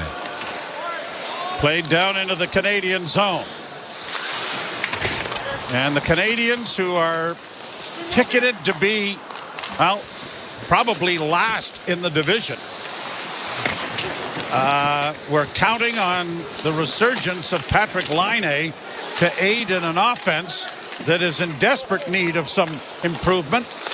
And it doesn't look like, I mean, the way he went off there, if he comes back this season, I might be surprised. Canadians keep the puck in as it goes around the boards to the back of the Leaf goal. And a whistle here. Got another Leaf penalty. And Anderson got to burn his saddle for anybody. Now, Rafai has... The Leafs had control of the puck when the whistle went. Did they not? Leafs maybe going back on the penalty kill. Oh, it is Montreal. Okay, we'll sort it out when we come back. You're listening to Molson Leaf Hockey on TSN 1050 and the Maple Leafs Radio Network. SiriusXM presents a brand new exclusive show with former UN ambassador, governor, and presidential candidate Nikki Haley on Nikki Haley Live. Join me on Nikki Haley Live, a show where we talk about facts, policies that affect your family, stories from the campaign trail, the upcoming election, and maybe a bit about music and sports along the way. Tune in to Nikki Haley Live. Nikki Haley Live, Wednesdays at 8 a.m. East on Triumph, Channel 111, and on the SiriusXM app. The Power Play. What's up, hockey fans? All right, we've got a penalty kill coming up here. Come on, Leafs, let's get this PK going again. PK has looked good. Knock on some wood here. I hope this, it's, what is that particle board stuff? It's good. We've got Baby Cat hanging out with us here in the basement, watching the game. Timmins for slashing, but I don't know. I mean, it's a slash. He went twice. If he didn't go the second time, he would have been fine. But I wanted to give a quick shout out to the Super Chats and the new members tonight with PK Subban in the house here. I got to get it back to the audio for this one. Hit that like button. Hit that subscribe button if you're new. Let's keep this thing rolling up. Jose Duarte and Pierre Labelle, big time shout outs for the Super Chats. Thank you. And new members, Dan S. as a VIP. Big shout out to that. As well, we've got Danae and Doug. Thank you for joining as insiders, Pierre, as well. Welcome back as an insider, Pierre. All right, let's take it home, Leafs. Let's go 2-0. You think we're going to hold this out? I think we are. Let's get it. Go, Leafs, go. Back to the chat. Well, I think I was right. It wasn't a penalty, but it was Connor Timmins of the Leafs. And if they're going to call these penalties for slashing, then you're not going to need your fourth line very much in the NHL this season. So the seventh power play opportunity for Montreal. The penalty kill brought to you by CMC Markets. Take your trading to the next level with $0 commission on stocks. This is, I don't know if I have ever seen anything like this. Leafs get a 7-minute power play in the first period, and Montreal gets the next 7 power plays. So at this point, they're up 14-7 in minutes. Yeah, I mean, it's baffling, isn't it? Played down the ice by the Maple Leafs. 7:34 left to go in the third period. This is like everything else in the world. The overcorrection is just as baffling as what started everything. Canadians get it into the zone. Matheson, left wing side. Down along the boards it goes to Doc. Down back of the net for Slavkovsky. Back it comes. Matheson to, I guess that was Caulfield who got the shot away. Yes, it was. And an easy glove save for Dennis Hildeby. When I have seen, Joe, where they have updated the score sheet where the Leafs are 1 for 3 on the power play. Oh, it is 3. Yeah. Okay. So it's always, if you get a 5-minute major, you cannot be perfect in the power play during a game because if you scored 5 goals, you're 5 for 6. So they're technically 1 for 2 on the 5-minute major and then 0 for 1 on the 2-minute minor that Jack had. And yet, if you have the power play and 2 seconds into it, you take a penalty, you're 0 for 1. Yeah. Which, that baffles me. I say it has, I think there should be a way of doing it as a percentage per time. Yeah. Goals per minute. Yeah. Canadians on the right wing side try to play it into the slot. That's an errant pass, and it's going to come all the way back out at center ice. Matheson got it ahead. Broken up partially at the blue line. Canadians will play it off on the wing, and Doc shoots it in. Hildeby couldn't slow it up. Now Caulfield in the corner has it stolen away, and Nick Robertson, who is the game's #1 star, carries it in and just flips it in wide of the Montreal goal, then goes in there after it to force it back of the net. Every shift. No question. Every shift, you notice them. And a smart play doesn't, you've got a 2-goal lead. You don't have to try to beat 3 guys. You get over the line, you wait, you pull up, you dump it in, you go after it. Now, Newhook and across the line for Roy. Roy plays it back to the point. Walking the line was Hudson. Hudson dishes off on the right wing side. Down the boards comes Sean Farrell. A shot that was blocked. It comes back to the point again.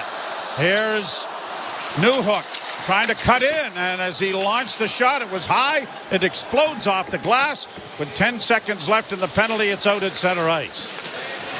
Brought in again, this time by Hudson. Onto the right wing side. Hudson stolen there, knocked it away. Good play defensively by Philip Myers. Myers does a good job to get it back of the net. Leafs have clubbed it around the boards and down the ice. Icing waved off, but another penalty coming. Well, I mean, was Myers not hooked? Or is this icing? Maybe the penalty is... No, that's icing. I thought Philip Myers was hooked when he tried to clear it, and it looks as though... Don't tell me. Hooking penalty is coming to the Canadiens with 5:33 to go here in the third. You are in mid-season form. You saw that. But you know what? What? Doesn't mean it's a good thing. I like to try to get better. Well, it's taken 27 years. Good for you. You're listening to Molson Leaf Hockey on TSN 1050 and the Maple Leafs Radio Network. Touchdown. Great catch. Give me a high five. 5 minutes later. Interception. Awesome play. Give me a high five. 2 hours later. Eddie, did you order 20 high five specials from 2 for 1 Pizza? You kept asking for high fives. I meant... All right, hockey fans, we did the kill. We got it. Keeping that PK shutout streak going. I love to see it. You love to see it. We all love to see it. Big shout out, Sandra Berube. Cheers to you in the chat with the thumbs up. I love it. Let's go, Leafs. Let's finish this one strong. We're having a great night here on TSI, as we always do. I wanted to just put a quick shout out here for the... oh, God, I can't zoom in on that on the computer here. I believe it is this. It is. There it is. The Fall Drive. Coming up, we're starting it tomorrow night. I put the link out earlier for this one for Sick Kids. Create 100K. They're extending the deadline because I wanted to get a Bills game in on this. We did 58,000 views on the Bills game the other night. It's a lot of fun. Come say hi tomorrow night in the chat. Now, let's get back to the hockey. We're doing big things for Sick Kids, and we're extending it all the way out through the opening night for the Leafs, this same matchup. Leafs and Habs opening night. Back to the hockey. Cheers, everybody. Go, Leafs, go. Let's finish this one strong. Degree of risk. Member Canadian Investor Protection Fund. Umbrella not included. Leafs go to the power play for the first time since, back in the first period. And it's brought to you by your Ontario Subaru dealers. Enjoy ball to the fullest with symmetrical full-time all-wheel drive. Visit your local Subaru dealer to book a test drive today. Scrummed. Canadians are going to skate it out at center ice. And when they get to the line, they bring it in, courtesy of Logan Mailloux. But now the Leafs have taken it away and have it back of their own goal. Connor Timmins leading the rush out. Got it ahead. It's banked back now to Cowan. Easton Cowan for Robertson. Off his stick. It's going to be out at center ice for Montreal. Stolen back by the Leafs, but quickly returned. Now the Leafs, or the Canadians, almost had too many men on the ice. Robertson gets it in over the line. Dropping it back to the blue line. Just kept in there by Timmins. Timmins works into the slot. Dishes off in the left wing. Easton Cowan working into the slot. Gets it back to the point to Timmins. Timmins holds. Over for Robertson. Robertson on the right wing side. Top of the circles. Down low. Centering pass in front. And that just went off Pontus Holmberg's stick. Kept alive by Timmins, but knocked out at center ice by Montreal, who are in need of a change as it's cleared down into the Leaf end with 56 seconds left to go in the penalty and 4:25 left in the third period. 2-0 Toronto. Leafs across the line. Into the corner. Nylander digs the puck free and curls out. Alex Nylander to the point. Myers gives it back to him, and he got a good one-timer away, about eye high, that is gloved by Caden Primo, and we got more shoving going on in front of the net. This time Savard and the Maple Leafs Cedric Paré, who has been public enemy number one. Yes. You know, it's funny how, every training camp has some interesting side stories as you go along. Obviously, Nick Robinson's a big one for the Leafs this year. But remember last year, it was Fraser Minton.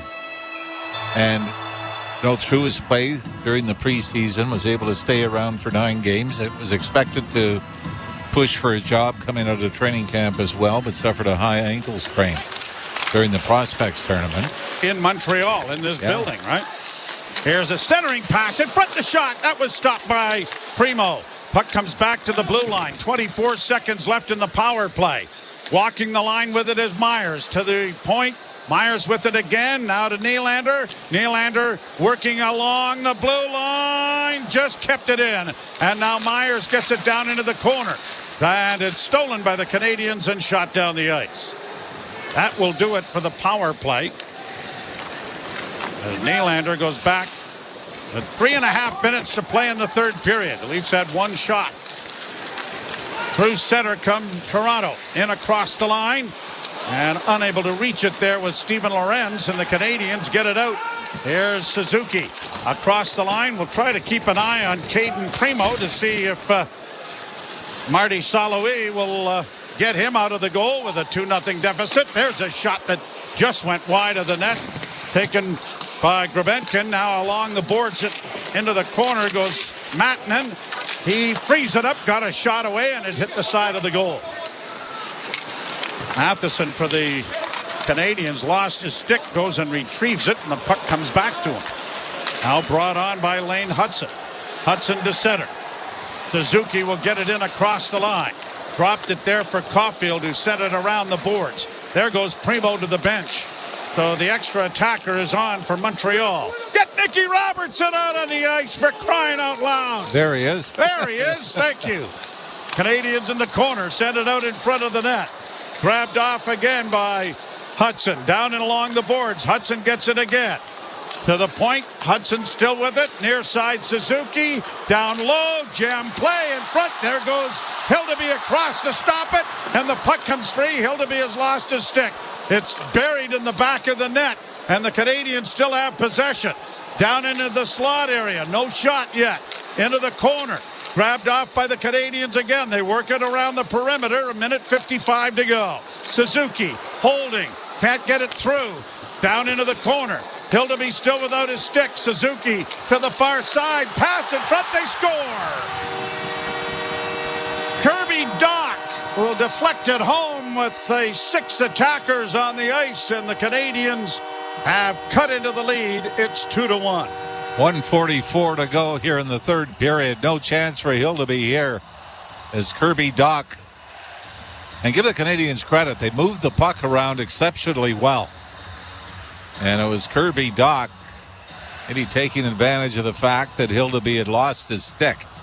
But he stuck just past the right point. And that is a great pass from the top of the right wing circle. Go, Leafs, go. Go, Leafs, go. Go, Leafs, go. The right wing circle, far side off the back post. Dach just has to redirect it into the empty net. So, Canadians will no doubt try to get their goaltender out again as it's cleared back into the Canadian zone. Around back of the net. Logan Mailloux starting out of his own zone, got it ahead at center.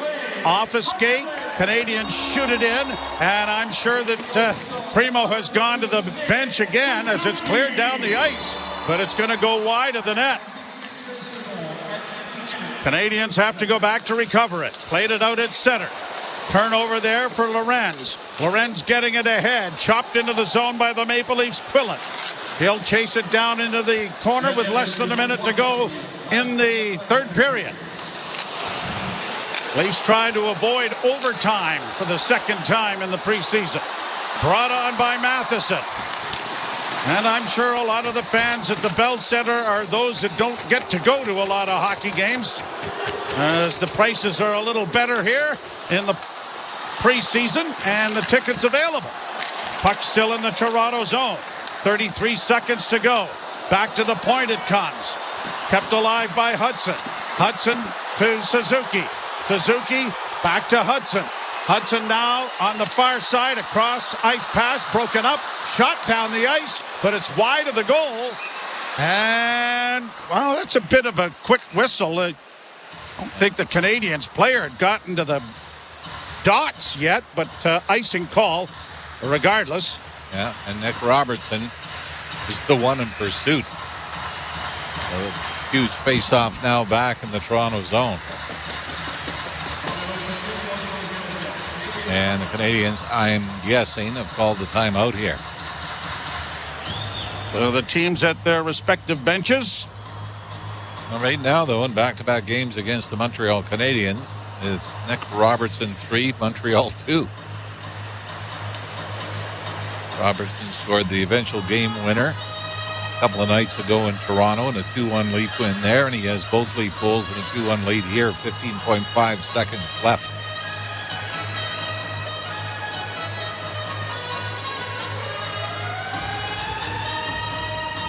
So the coaching staffs are going over the scenarios.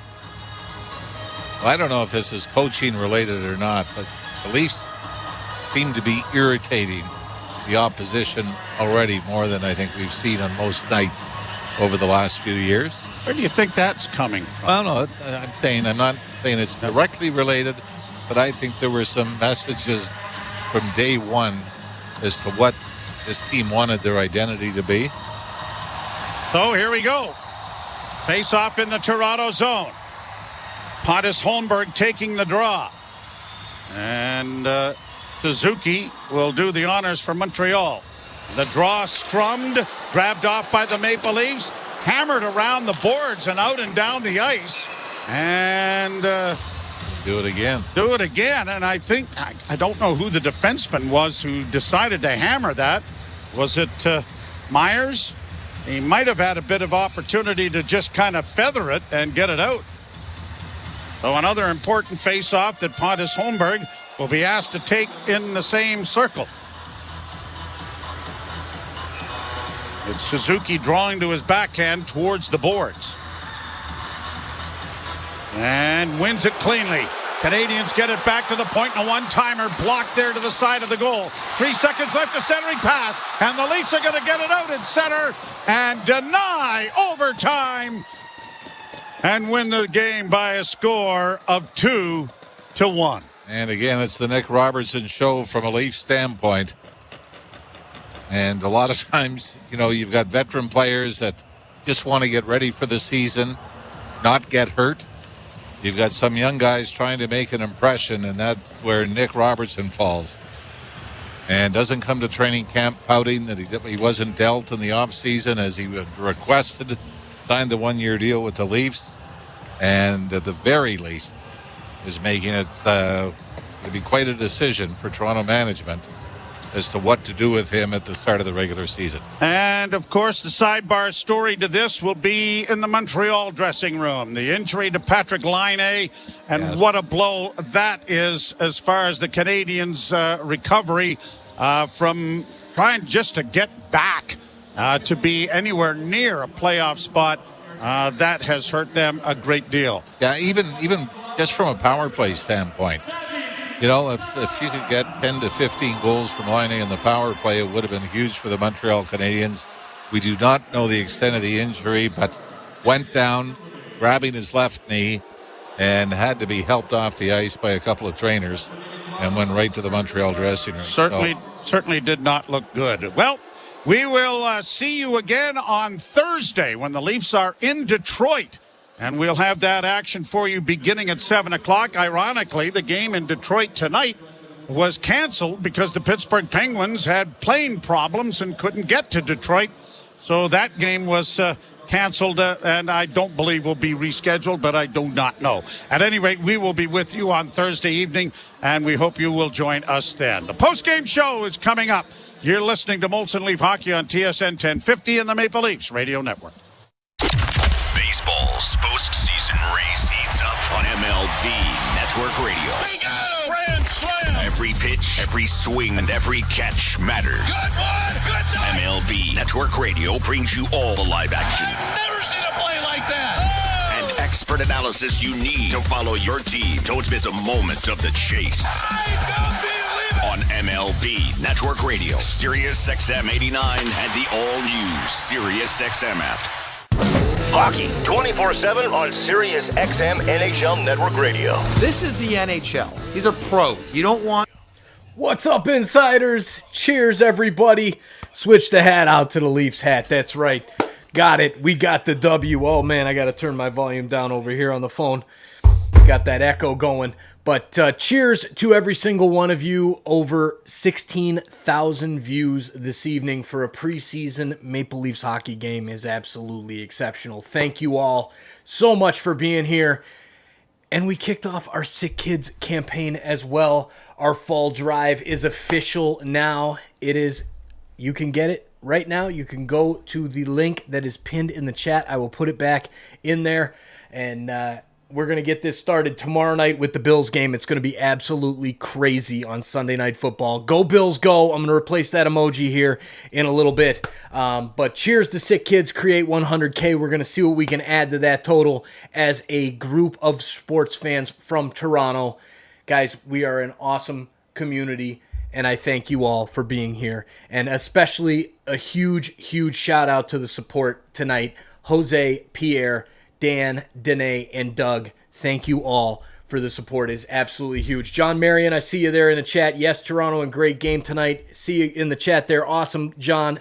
Thank you for hanging out with us tonight. Appreciate you being here as well. Brad Smith, I love it. Leaf Fan King, good to see you as well. Mark Daigle, appreciate it. Cheers, Mark Daigle. I love it, man. Good to see Mark Duffney in the chat as well. Kimberly 2898. Good night. Thank you for hanging out with us every single night, Kimberly. And I will those pictures there from the Global Series. I love it. Thank you so much for sending those over. When we did those games, a lot less people hanging out with us than there is now. So Antonio Bastoni there goes, what about me? I love it. Awesome. Antonio, cheers, man. Love it in New York. Hey, I repped down in Florida. I was born in Toronto. I moved down to Florida as a kid and repped my Leafs and the Toronto anything. I am Toronto till I die, and it was so hard where I was. But, with you in New York, I get that, bro. So cheers. Got to get back to the post game here. There's Junior. What's up, Junior? I love you, man. You're awesome, dude. Junior, cheers, bro. Canucks, I hope they do good. I really do hope they do well, and it's a Leafs-Canucks Stanley Cup final. That's all we're going to talk about when you come in the chat. I know it. But, all right. With that being said, back to the hockey. Good night, everybody. We'll see you guys tomorrow night for the Bills game and the Blue Jays season finale. Don't forget about that. Blue Jays last game of the season tomorrow at noon or 2 or 3. I don't know. It's a day game. We'll see you guys then. Cheers. Good night. 24/7 on Sirius XM NHL Network Radio. This is the NHL. These are pros. You don't want guys to put good power play units on, don't take penalties. You don't want good power play units to score goals when you've given up a whole bunch, kill them. You don't like it, do something about it. If you want to reward your guys who had a good game with a chance to get some more goals and points, do it. If I was a coach, I wouldn't care. Who cares? Worry about your own team. Don't worry about mine. Sirius XM NHL Network Radio. Sirius XM 91. And on your schedule with the Sirius XM app. NHL Morning Skate. The LA Kings just been a funny animal about their goaltending. I mean, Jonathan Quick for so many years, and then flashes in the pan that quickly dissipate. And Vegas is a great example. They won with Logan Thompson and Aiden Hill. And that was good enough goaltending to win a Stanley Cup. And that, at a minimum, is what the Los Angeles Kings need to do. NHL Morning Skate with Scott Laughlin and Gord Stellar. Weekdays 7 a.m. Eastern on NHL Network Radio. Sirius XM 91 and the Sirius XM app. And then, here's a chance. Oh, what a stop! There were eight. At the line, long drive, rebound, they scored! Zadorov behind the net for Garland in front. Lindholm scores! As Martin backs it in, he scores! With the first round behind us, the battles only get more intense. Blocked by Montour. Out in front, Bobrovsky! Follow your favorite team. The Stanley Cup playoffs continue. NHL Network Radio. Sirius XM 91 and the Sirius XM app. Join me, Gord Stellick, and Scott Laughlin as we recap the night that was on NHL Morning Skate, weekday mornings at 7 a.m. Eastern on NHL Network Radio, Sirius XM 91. On TSN 1050 and the Leafs Radio Network, the Leafs live here.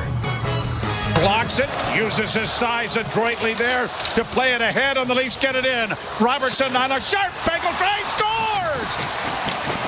Robertson with his second goal of the game, his third goal in succession for the Maple Leafs, and it's a bad angle shot that somehow beats Caden Primo, and I'm going out on a limb here. Mr. Robertson will be with the Leafs in a couple of weeks.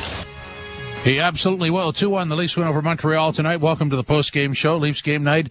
Jim Taddy and Josh Cloak from The Athletic with you. And Josh, you know, on that play, he looks off the goaltender, tries to fake a pass with his eyes, and then just buries it, goes between the 5 hole. But that's Nick Robertson, right? That's Nick Robertson, and so is the penalty that he took in the second period, right? Probably unnecessary offensive zone penalty. Yeah. Those are the kind of things, the good and the bad with Nick Robertson.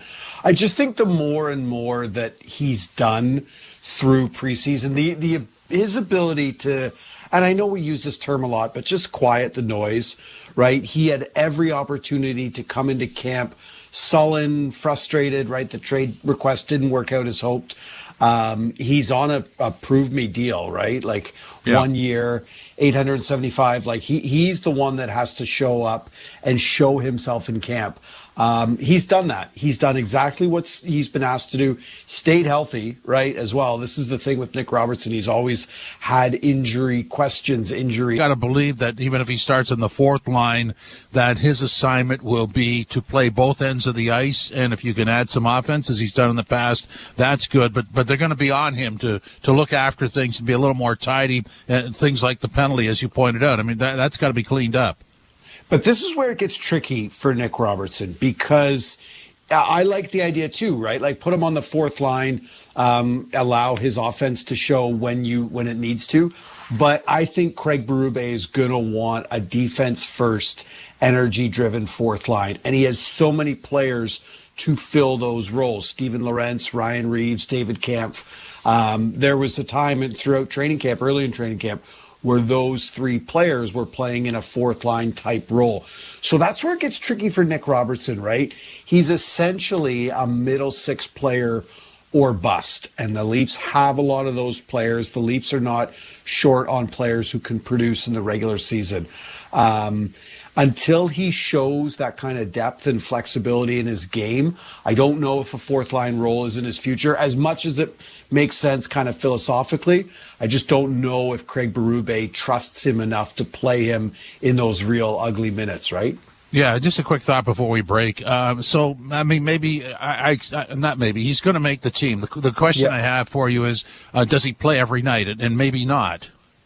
No, because I also think what we haven't really talked about yet, someone is getting moved out, right? There's far too many NHL ready players. The Leafs right now are literally over the salary cap. Someone is going to move. Their salary cap picture as it is now is not like it's going to look like in about a week and a half. So there's going to be changes. There's going to be guys who will fill the press box. I don't know if Nick is playing all 82 this year. Leafs win at 2-1. This is Leafs Game Night at TSN 1050, the iHeartRadio app, and the Leafs Radio Network. From the biggest stadiums to the coziest holes in the wall. From house parties to porch hangs to pride celebrations. From your favorite fuzz shop to your local Indian spot. From noodle bars to sports bars to salsa bars. There's a Molson with your name on it. Canadian, Ultra. Go Leafs, go! Go Leafs, go!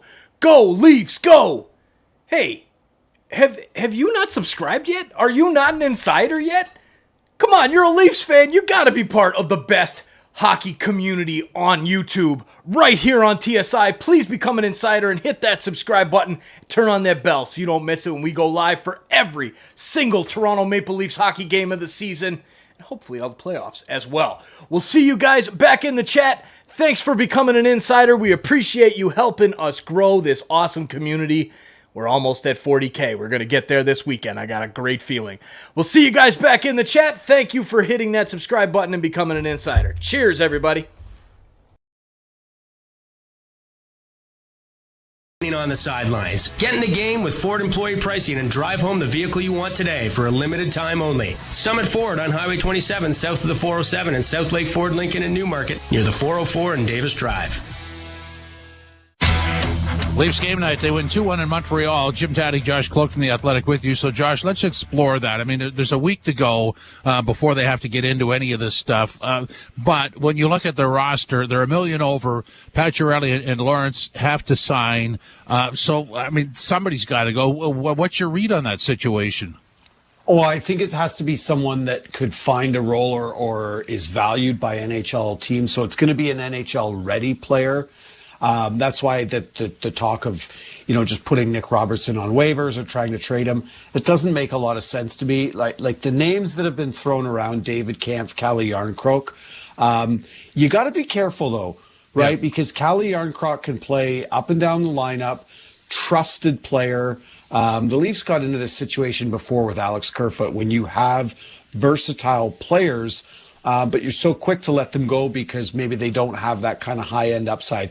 The David Kampf one is probably, I guess if I had to pick, that's the name that sticks out to me because you have players on cheaper contracts who can fill the fourth-line center role. That's what David Kampf is, right? He's your fourth-line center. He's not going any higher.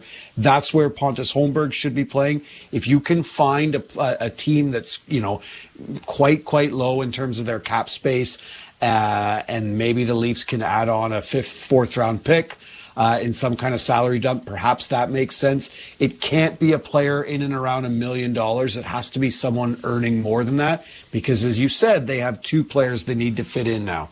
Yeah, he's at 2.4 for the next 3 seasons. So that's somebody who definitely has cap space to burn and would be interested in that. You don't see anybody moving off that blue line then. No, I think the Leafs blue line is improved and it's set, right? They're going to have to figure out a way to get Yanni Hakanpää some games. The Leafs, really want him to work. He also screams like, the type of player that could come in later in the season and provide a boost. But no, the problem there too is I don't know if you have any, 7th, 8th defensemen who are really pushing and you're saying, well, this guy is an NHL player. He's got to get in somehow. They have a top 6 that is set and Hakanpää maybe comes in later in the season, right? I don't know if Connor Timmins, you're saying we got to get this guy in the lineup. I don't think they're there yet. The top 6 is set, and I think they feel really good about where they're at there. So just a quick thought. If Camp is the guy, and then you're talking about Tavares being the third-line center and Nylander getting a look at second, how long is that look on Nylander? It has to be quite a long time. It's not going to be 2 games. It's not going to be, 10 games. I think they're going to give him as much time as they can to figure it out and to kind of earn Craig Berube's trust. Because when you do that, you are so much more balanced, right? If you are coming up against a team that doesn't have, 4 defensemen, you can spread things out and you can attack from different lines. And I think that's really important for Craig Berube, especially come playoff time. Josh, thanks very much. Leafs win at 2-1. This is Leafs Game Night on TSN 1050, the iHeart Radio app, Radio Network. Jaden Daniels is incredibly talented. I like what I'm seeing there in Washington. When it happens in the NFL, we're reacting to it on Sirius XM NFL Radio. Derrick Henry, they call him the king for a reason. This cat coming in, he ain't fooling around. Get closer to the game with interviews with players, coaches, and executives. Geno Smith, quarterback, Seattle Seahawks. I always focus on just getting better. Everything has to improve. From the field to the front office, nobody covers the game like Sirius XM NFL Radio. Channel 88. The Power Play with Steve Koulias. You either put up or shut up. Marchand does, Doughty does, Stone does. And if you don't have enough of those players, get rid of them because they'll make you lose. They'll frustrate the fan base. I want people that are with me, rowing in the same direction. And if you can't, get out of town. We'll find someone who can. The Power Play. Weekdays 3 p.m. Eastern on NHL Network Radio. Sirius XM 91 and the Sirius XM app. The UEFA Champions League is back on Sirius XM FC, and this year it's bigger than ever. Absolutely ridiculous from Real Madrid. Merseyside magic from Mo Salah. Now with more matches featuring soccer's most iconic clubs as they battle it out for European supremacy. What a start for Inter. Haaland scores the hat-trick. From the league phase to the final, the Champions League is on Sirius XM FC 157 and the all-new Sirius XM app. Join me, Gord Stellick, and Scott Laughlin as we recap the night that was on NHL Morning Skate, weekday mornings at 7 a.m. Eastern on NHL Network Radio, Sirius XM 91. The biggest names in the game. Trying to get behind Ristolainen, walks in, put it between his legs, shoots it, score! NHL play-by-play on Sirius XM. Ray Hudson here with an important announcement. You can listen to your favourite Sirius XM FC shows on the all-new Sirius XM app, now available for all subscribers. Join me, Scott Laughlin, and Gord Stellick, along with former NHLer Mike Johnson for NHL Morning Skate, weekday morning, 7 a.m. Eastern on NHL Network Radio, Sirius XM 91.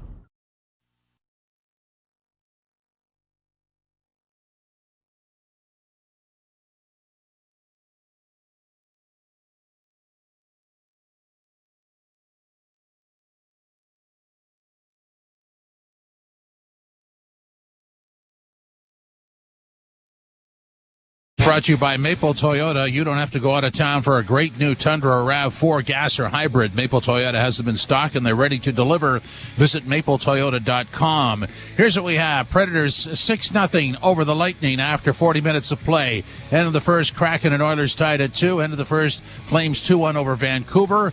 Ducks lost to the Kings 3-2. In overtime, Panthers 5-4 over the Hurricanes. In overtime, Flyers 3-2 over the Bruins. Jackets 6-3 over Buffalo. St. Louis 3-2 over the Hawks. And Pittsburgh and Detroit postponed will be played on Monday night. CFL action 37-31. Argos over Montreal with 25 seconds left at BMO Field. 2-1 for the Leafs. Thanks for joining us on Leafs Game Night on TSN 1050, the iHeart Radio app, and the Leafs Radio Network.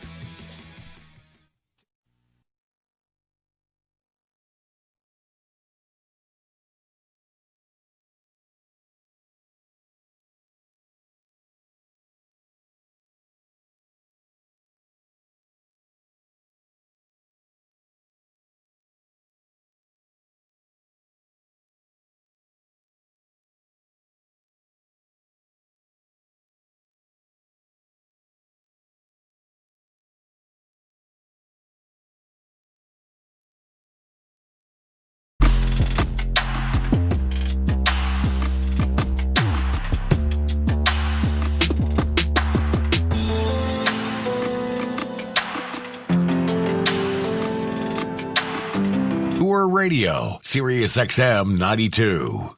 The Columbus Blue Jackets' Director of Hockey Operations, Rick Nash, was with Scott Laughlin and Gord Stellick for the morning skate on Sirius XM NHL Network Radio, Channel 91, to give his thoughts on the preseason, working with the organization, and the passing of the Gaudreau brothers.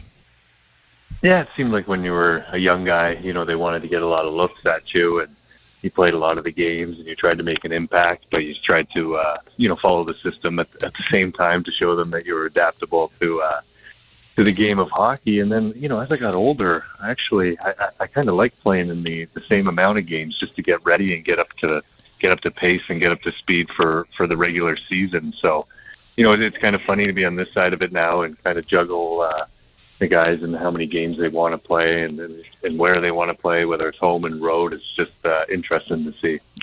Congratulations you've been working the front office for a while. I did see Basil McRae at the game last night. I know he's a pro scout, kind of a new defined role there. Talk about how this came about, and the perception seems it's a meatier role as far as personnel and everything else goes. So tell us all about it. Yeah, I mean, I've been lucky enough to work under Jarmo Kekalainen for 4 years and got to learn a lot off him. And obviously with the GM switch and president switch with Don Waddell coming in, we've just been working together for the last couple of months. And, I don't think much is going to change for my day-to-day, but it's just, trying to be around Don as much as possible and learn off him and try to grow within the organization and at the same time try to, put Columbus, back in a spot to be a very good team. Look, Rick, we obviously are all still reeling from the Johnny Gaudreau, Matthew Gaudreau passings, and just mentioned late last hour that, it's a great gesture on behalf of John Tortorella and the Flyers to have Guy Gaudreau on the ice today at practice with the Philadelphia Flyers and such. And I just wonder, from your standpoint, how is the team dealing with this? Sean Monahan, obviously, amongst many others that have been greatly affected by it. How have you guys been dealing with all this as best as you possibly can? And, further to that, just some thoughts from your vantage point as to how the Jackets are going to honor the Gaudreaus throughout the course of the season. Yeah, I mean, it's just a complete tragedy. I mean, it's been a tough time around the organization and in the offices, and obviously we can't even speak about how hard it's been for the family and everyone. So it's been a terrible time for everyone and in the hockey world too. So as we move forward, we'll obviously always remember Johnny and honor him and his brother and their family. And what we've told our players is everyone's going to grieve different. It's going to take a lot of time for some guys in a lot of different avenues. We can go down to try to help and always be there to be able to chat to anyone. So it's a tough situation, but we're all going to try to get through it together.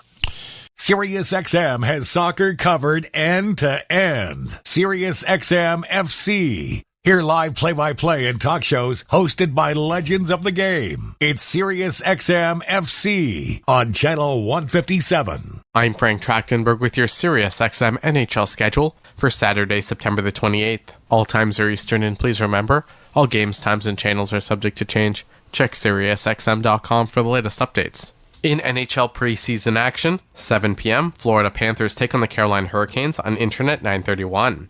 7 p.m., Nashville Predators take on the Tampa Bay Lightning on Internet 945. 7 p.m., Columbus Blue Jackets take on the Buffalo Sabres on Internet 927. 7 p.m., Detroit Red Wings take on the Pittsburgh Penguins on Internet 929. 7 p.m., Montreal Canadiens take on the Toronto Maple Leafs. Canadiens on Sirius XM Channels 91, Internet 934. Maple Leafs on Internet 946. For 24/7 coverage of the NHL season and hockey across the world, keep it locked on SiriusXM NHL Network Radio, Channel 91. I'm Frank Trachtenberg with your SiriusXM NHL schedule for Saturday, September the 28th. All times are Eastern, and please remember, all games, times, and channels are subject to change. Check SiriusXM.com for the latest updates. In NHL preseason action, 7 p.m., Florida Panthers take on the Carolina Hurricanes on Internet 931. 7 p.m., Nashville Predators take on the Tampa Bay Lightning on Internet 945. 7 p.m., Columbus Blue Jackets take on the Buffalo Sabres on Internet 927. 7 p.m., Detroit Red Wings take on the Pittsburgh Penguins on Internet 929. 7 p.m., Montreal Canadiens take on the Toronto Maple Leafs. Canadiens on Sirius and XM Channels 91, Internet 934. Maple Leafs on Internet 946. For 24/7 coverage of the NHL season and hockey across the world, keep it locked on Sirius XM NHL Network Radio, Channel 91. I'm Frank Trachtenberg with your Sirius XM NHL schedule for Saturday, September the 28th. All times are Eastern, and please remember, all games, times, and channels are subject to change. Check SiriusXM.com for the latest updates.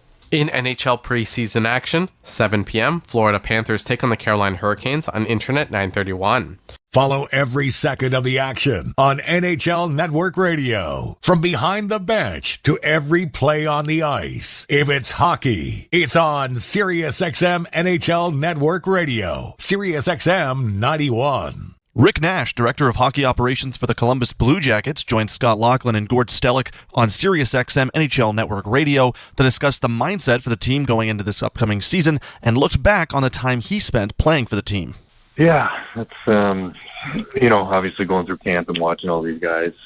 You're obviously cautiously optimistic as you start every season. I think we obviously brought in Dean Evison as our coach this year, and I think we're going to want to be a hardworking team. I think we want to keep our Blue Jacket identity and get back to that where.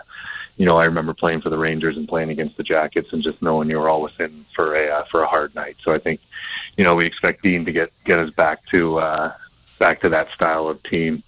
We got some really good young players. I've been, doing development for the last couple of years, and, we got some really good players in the pipeline that we hope can make an impact in the NHL over, not only this year, but in the next couple of years. So, we'll have to see where it goes, but I think, all 32 teams around the NHL are, some are more optimistic than others, but, there's some sort of optimism going into a fresh season.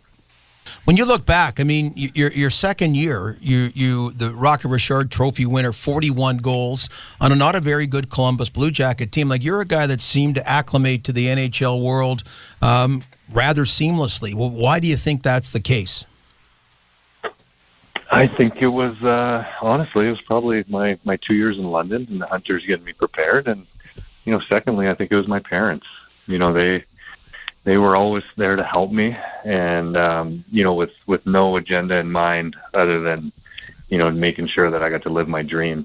And, for me to move to Columbus, my parents still worked full time back in Brampton, and, they would pop down Friday after work and leave Sunday night, help me with cooking and making sure I had the bills paid and all that. So, I owe a lot of it to my parents. And, I feel like once you have everything figured out off the ice, that's when your game can take a step on the ice. And, I never had to worry too much about off ice just because I've always tried to surround myself, as my parents taught me, with good people. What's it been like for you to see how the game has progressed and how it's transformed itself into such an offensive league the last number of years? Oh, I know. I almost feel guilty taking that trophy at 41. I think my best year ever was 42. You know what? Those guys are so impressive. I mean, you see what Ovechkin has been doing since 04, 05, or 05, 06, whenever it was. I mean, there's just some generational players, and Ovechkin's obviously a generational goal scorer. But for me, to fully know how hard it is to score goals in the NHL, probably before it being it seemed like a little tougher just with the rules and whatnot, but I am so impressed by those guys that are almost putting up 70. The guys that put up 50 or 45 on a yearly basis. It's so impressive to me because I truly find it, I feel like it's one of the hardest things to do is score goals in the NHL. SiriusXM Fantasy Sports Radio is the place for expert advice, strategy, and information from the best fantasy sports analysis to win your league. Plus, hear pick-by-pick coverage of live drafts and interviews with top players, coaches, and team executives on SiriusXM 87. I'm Frank Trachtenberg with your SiriusXM NHL schedule for Saturday, September the 28th. All times are Eastern, and please remember, all games, times, and channels are subject to change. Check SiriusXM.com for the latest updates. In NHL preseason action, 7 p.m., Florida Panthers take on the Carolina Hurricanes on Internet 931. 7 p.m., Nashville Predators take on the Tampa Bay Lightning on Internet 945. 7 p.m., Columbus Blue Jackets take on the Buffalo Sabres on Internet 927. 7 p.m., Detroit Red Wings take on the Pittsburgh Penguins on Internet 929. 7 p.m., Montreal Canadiens take on the Toronto Maple Leafs. Canadiens on Sirius XM Channels 91, Internet 934. Maple Leafs on Internet 946. For 24/7 coverage of the NHL season and hockey across the world, keep it locked on SiriusXM NHL Network Radio, Channel 91. I'm Frank Trachtenberg with your SiriusXM NHL schedule for Saturday, September the 28th. All times are Eastern, and please remember, all games, times, and channels are subject to change. Check SiriusXM.com for the latest updates. In NHL preseason action, 7 p.m., Florida Panthers take on the Carolina Hurricanes on Internet 931. 7 p.m., Nashville Predators take on the Tampa Bay Lightning on Internet 945. 7 p.m., Columbus Blue Jackets take on the Buffalo Sabres on Internet 927. 7 p.m., Detroit Red Wings take on the Pittsburgh Penguins on Internet 929. 7 p.m., Montreal Canadiens take on the Toronto Maple Leafs. Canadiens on Sirius XM Channels 91, Internet 934. Maple Leafs on Internet 946. For 24/7 coverage of the NHL season and hockey across the world, keep it locked on SiriusXM NHL Network Radio, Channel 91. I'm Frank Trachtenberg with your SiriusXM NHL schedule for Saturday, September the 28th. All times are Eastern, and please remember, all games, times, and channels are subject to change. Check SiriusXM.com for the latest updates. In NHL preseason action,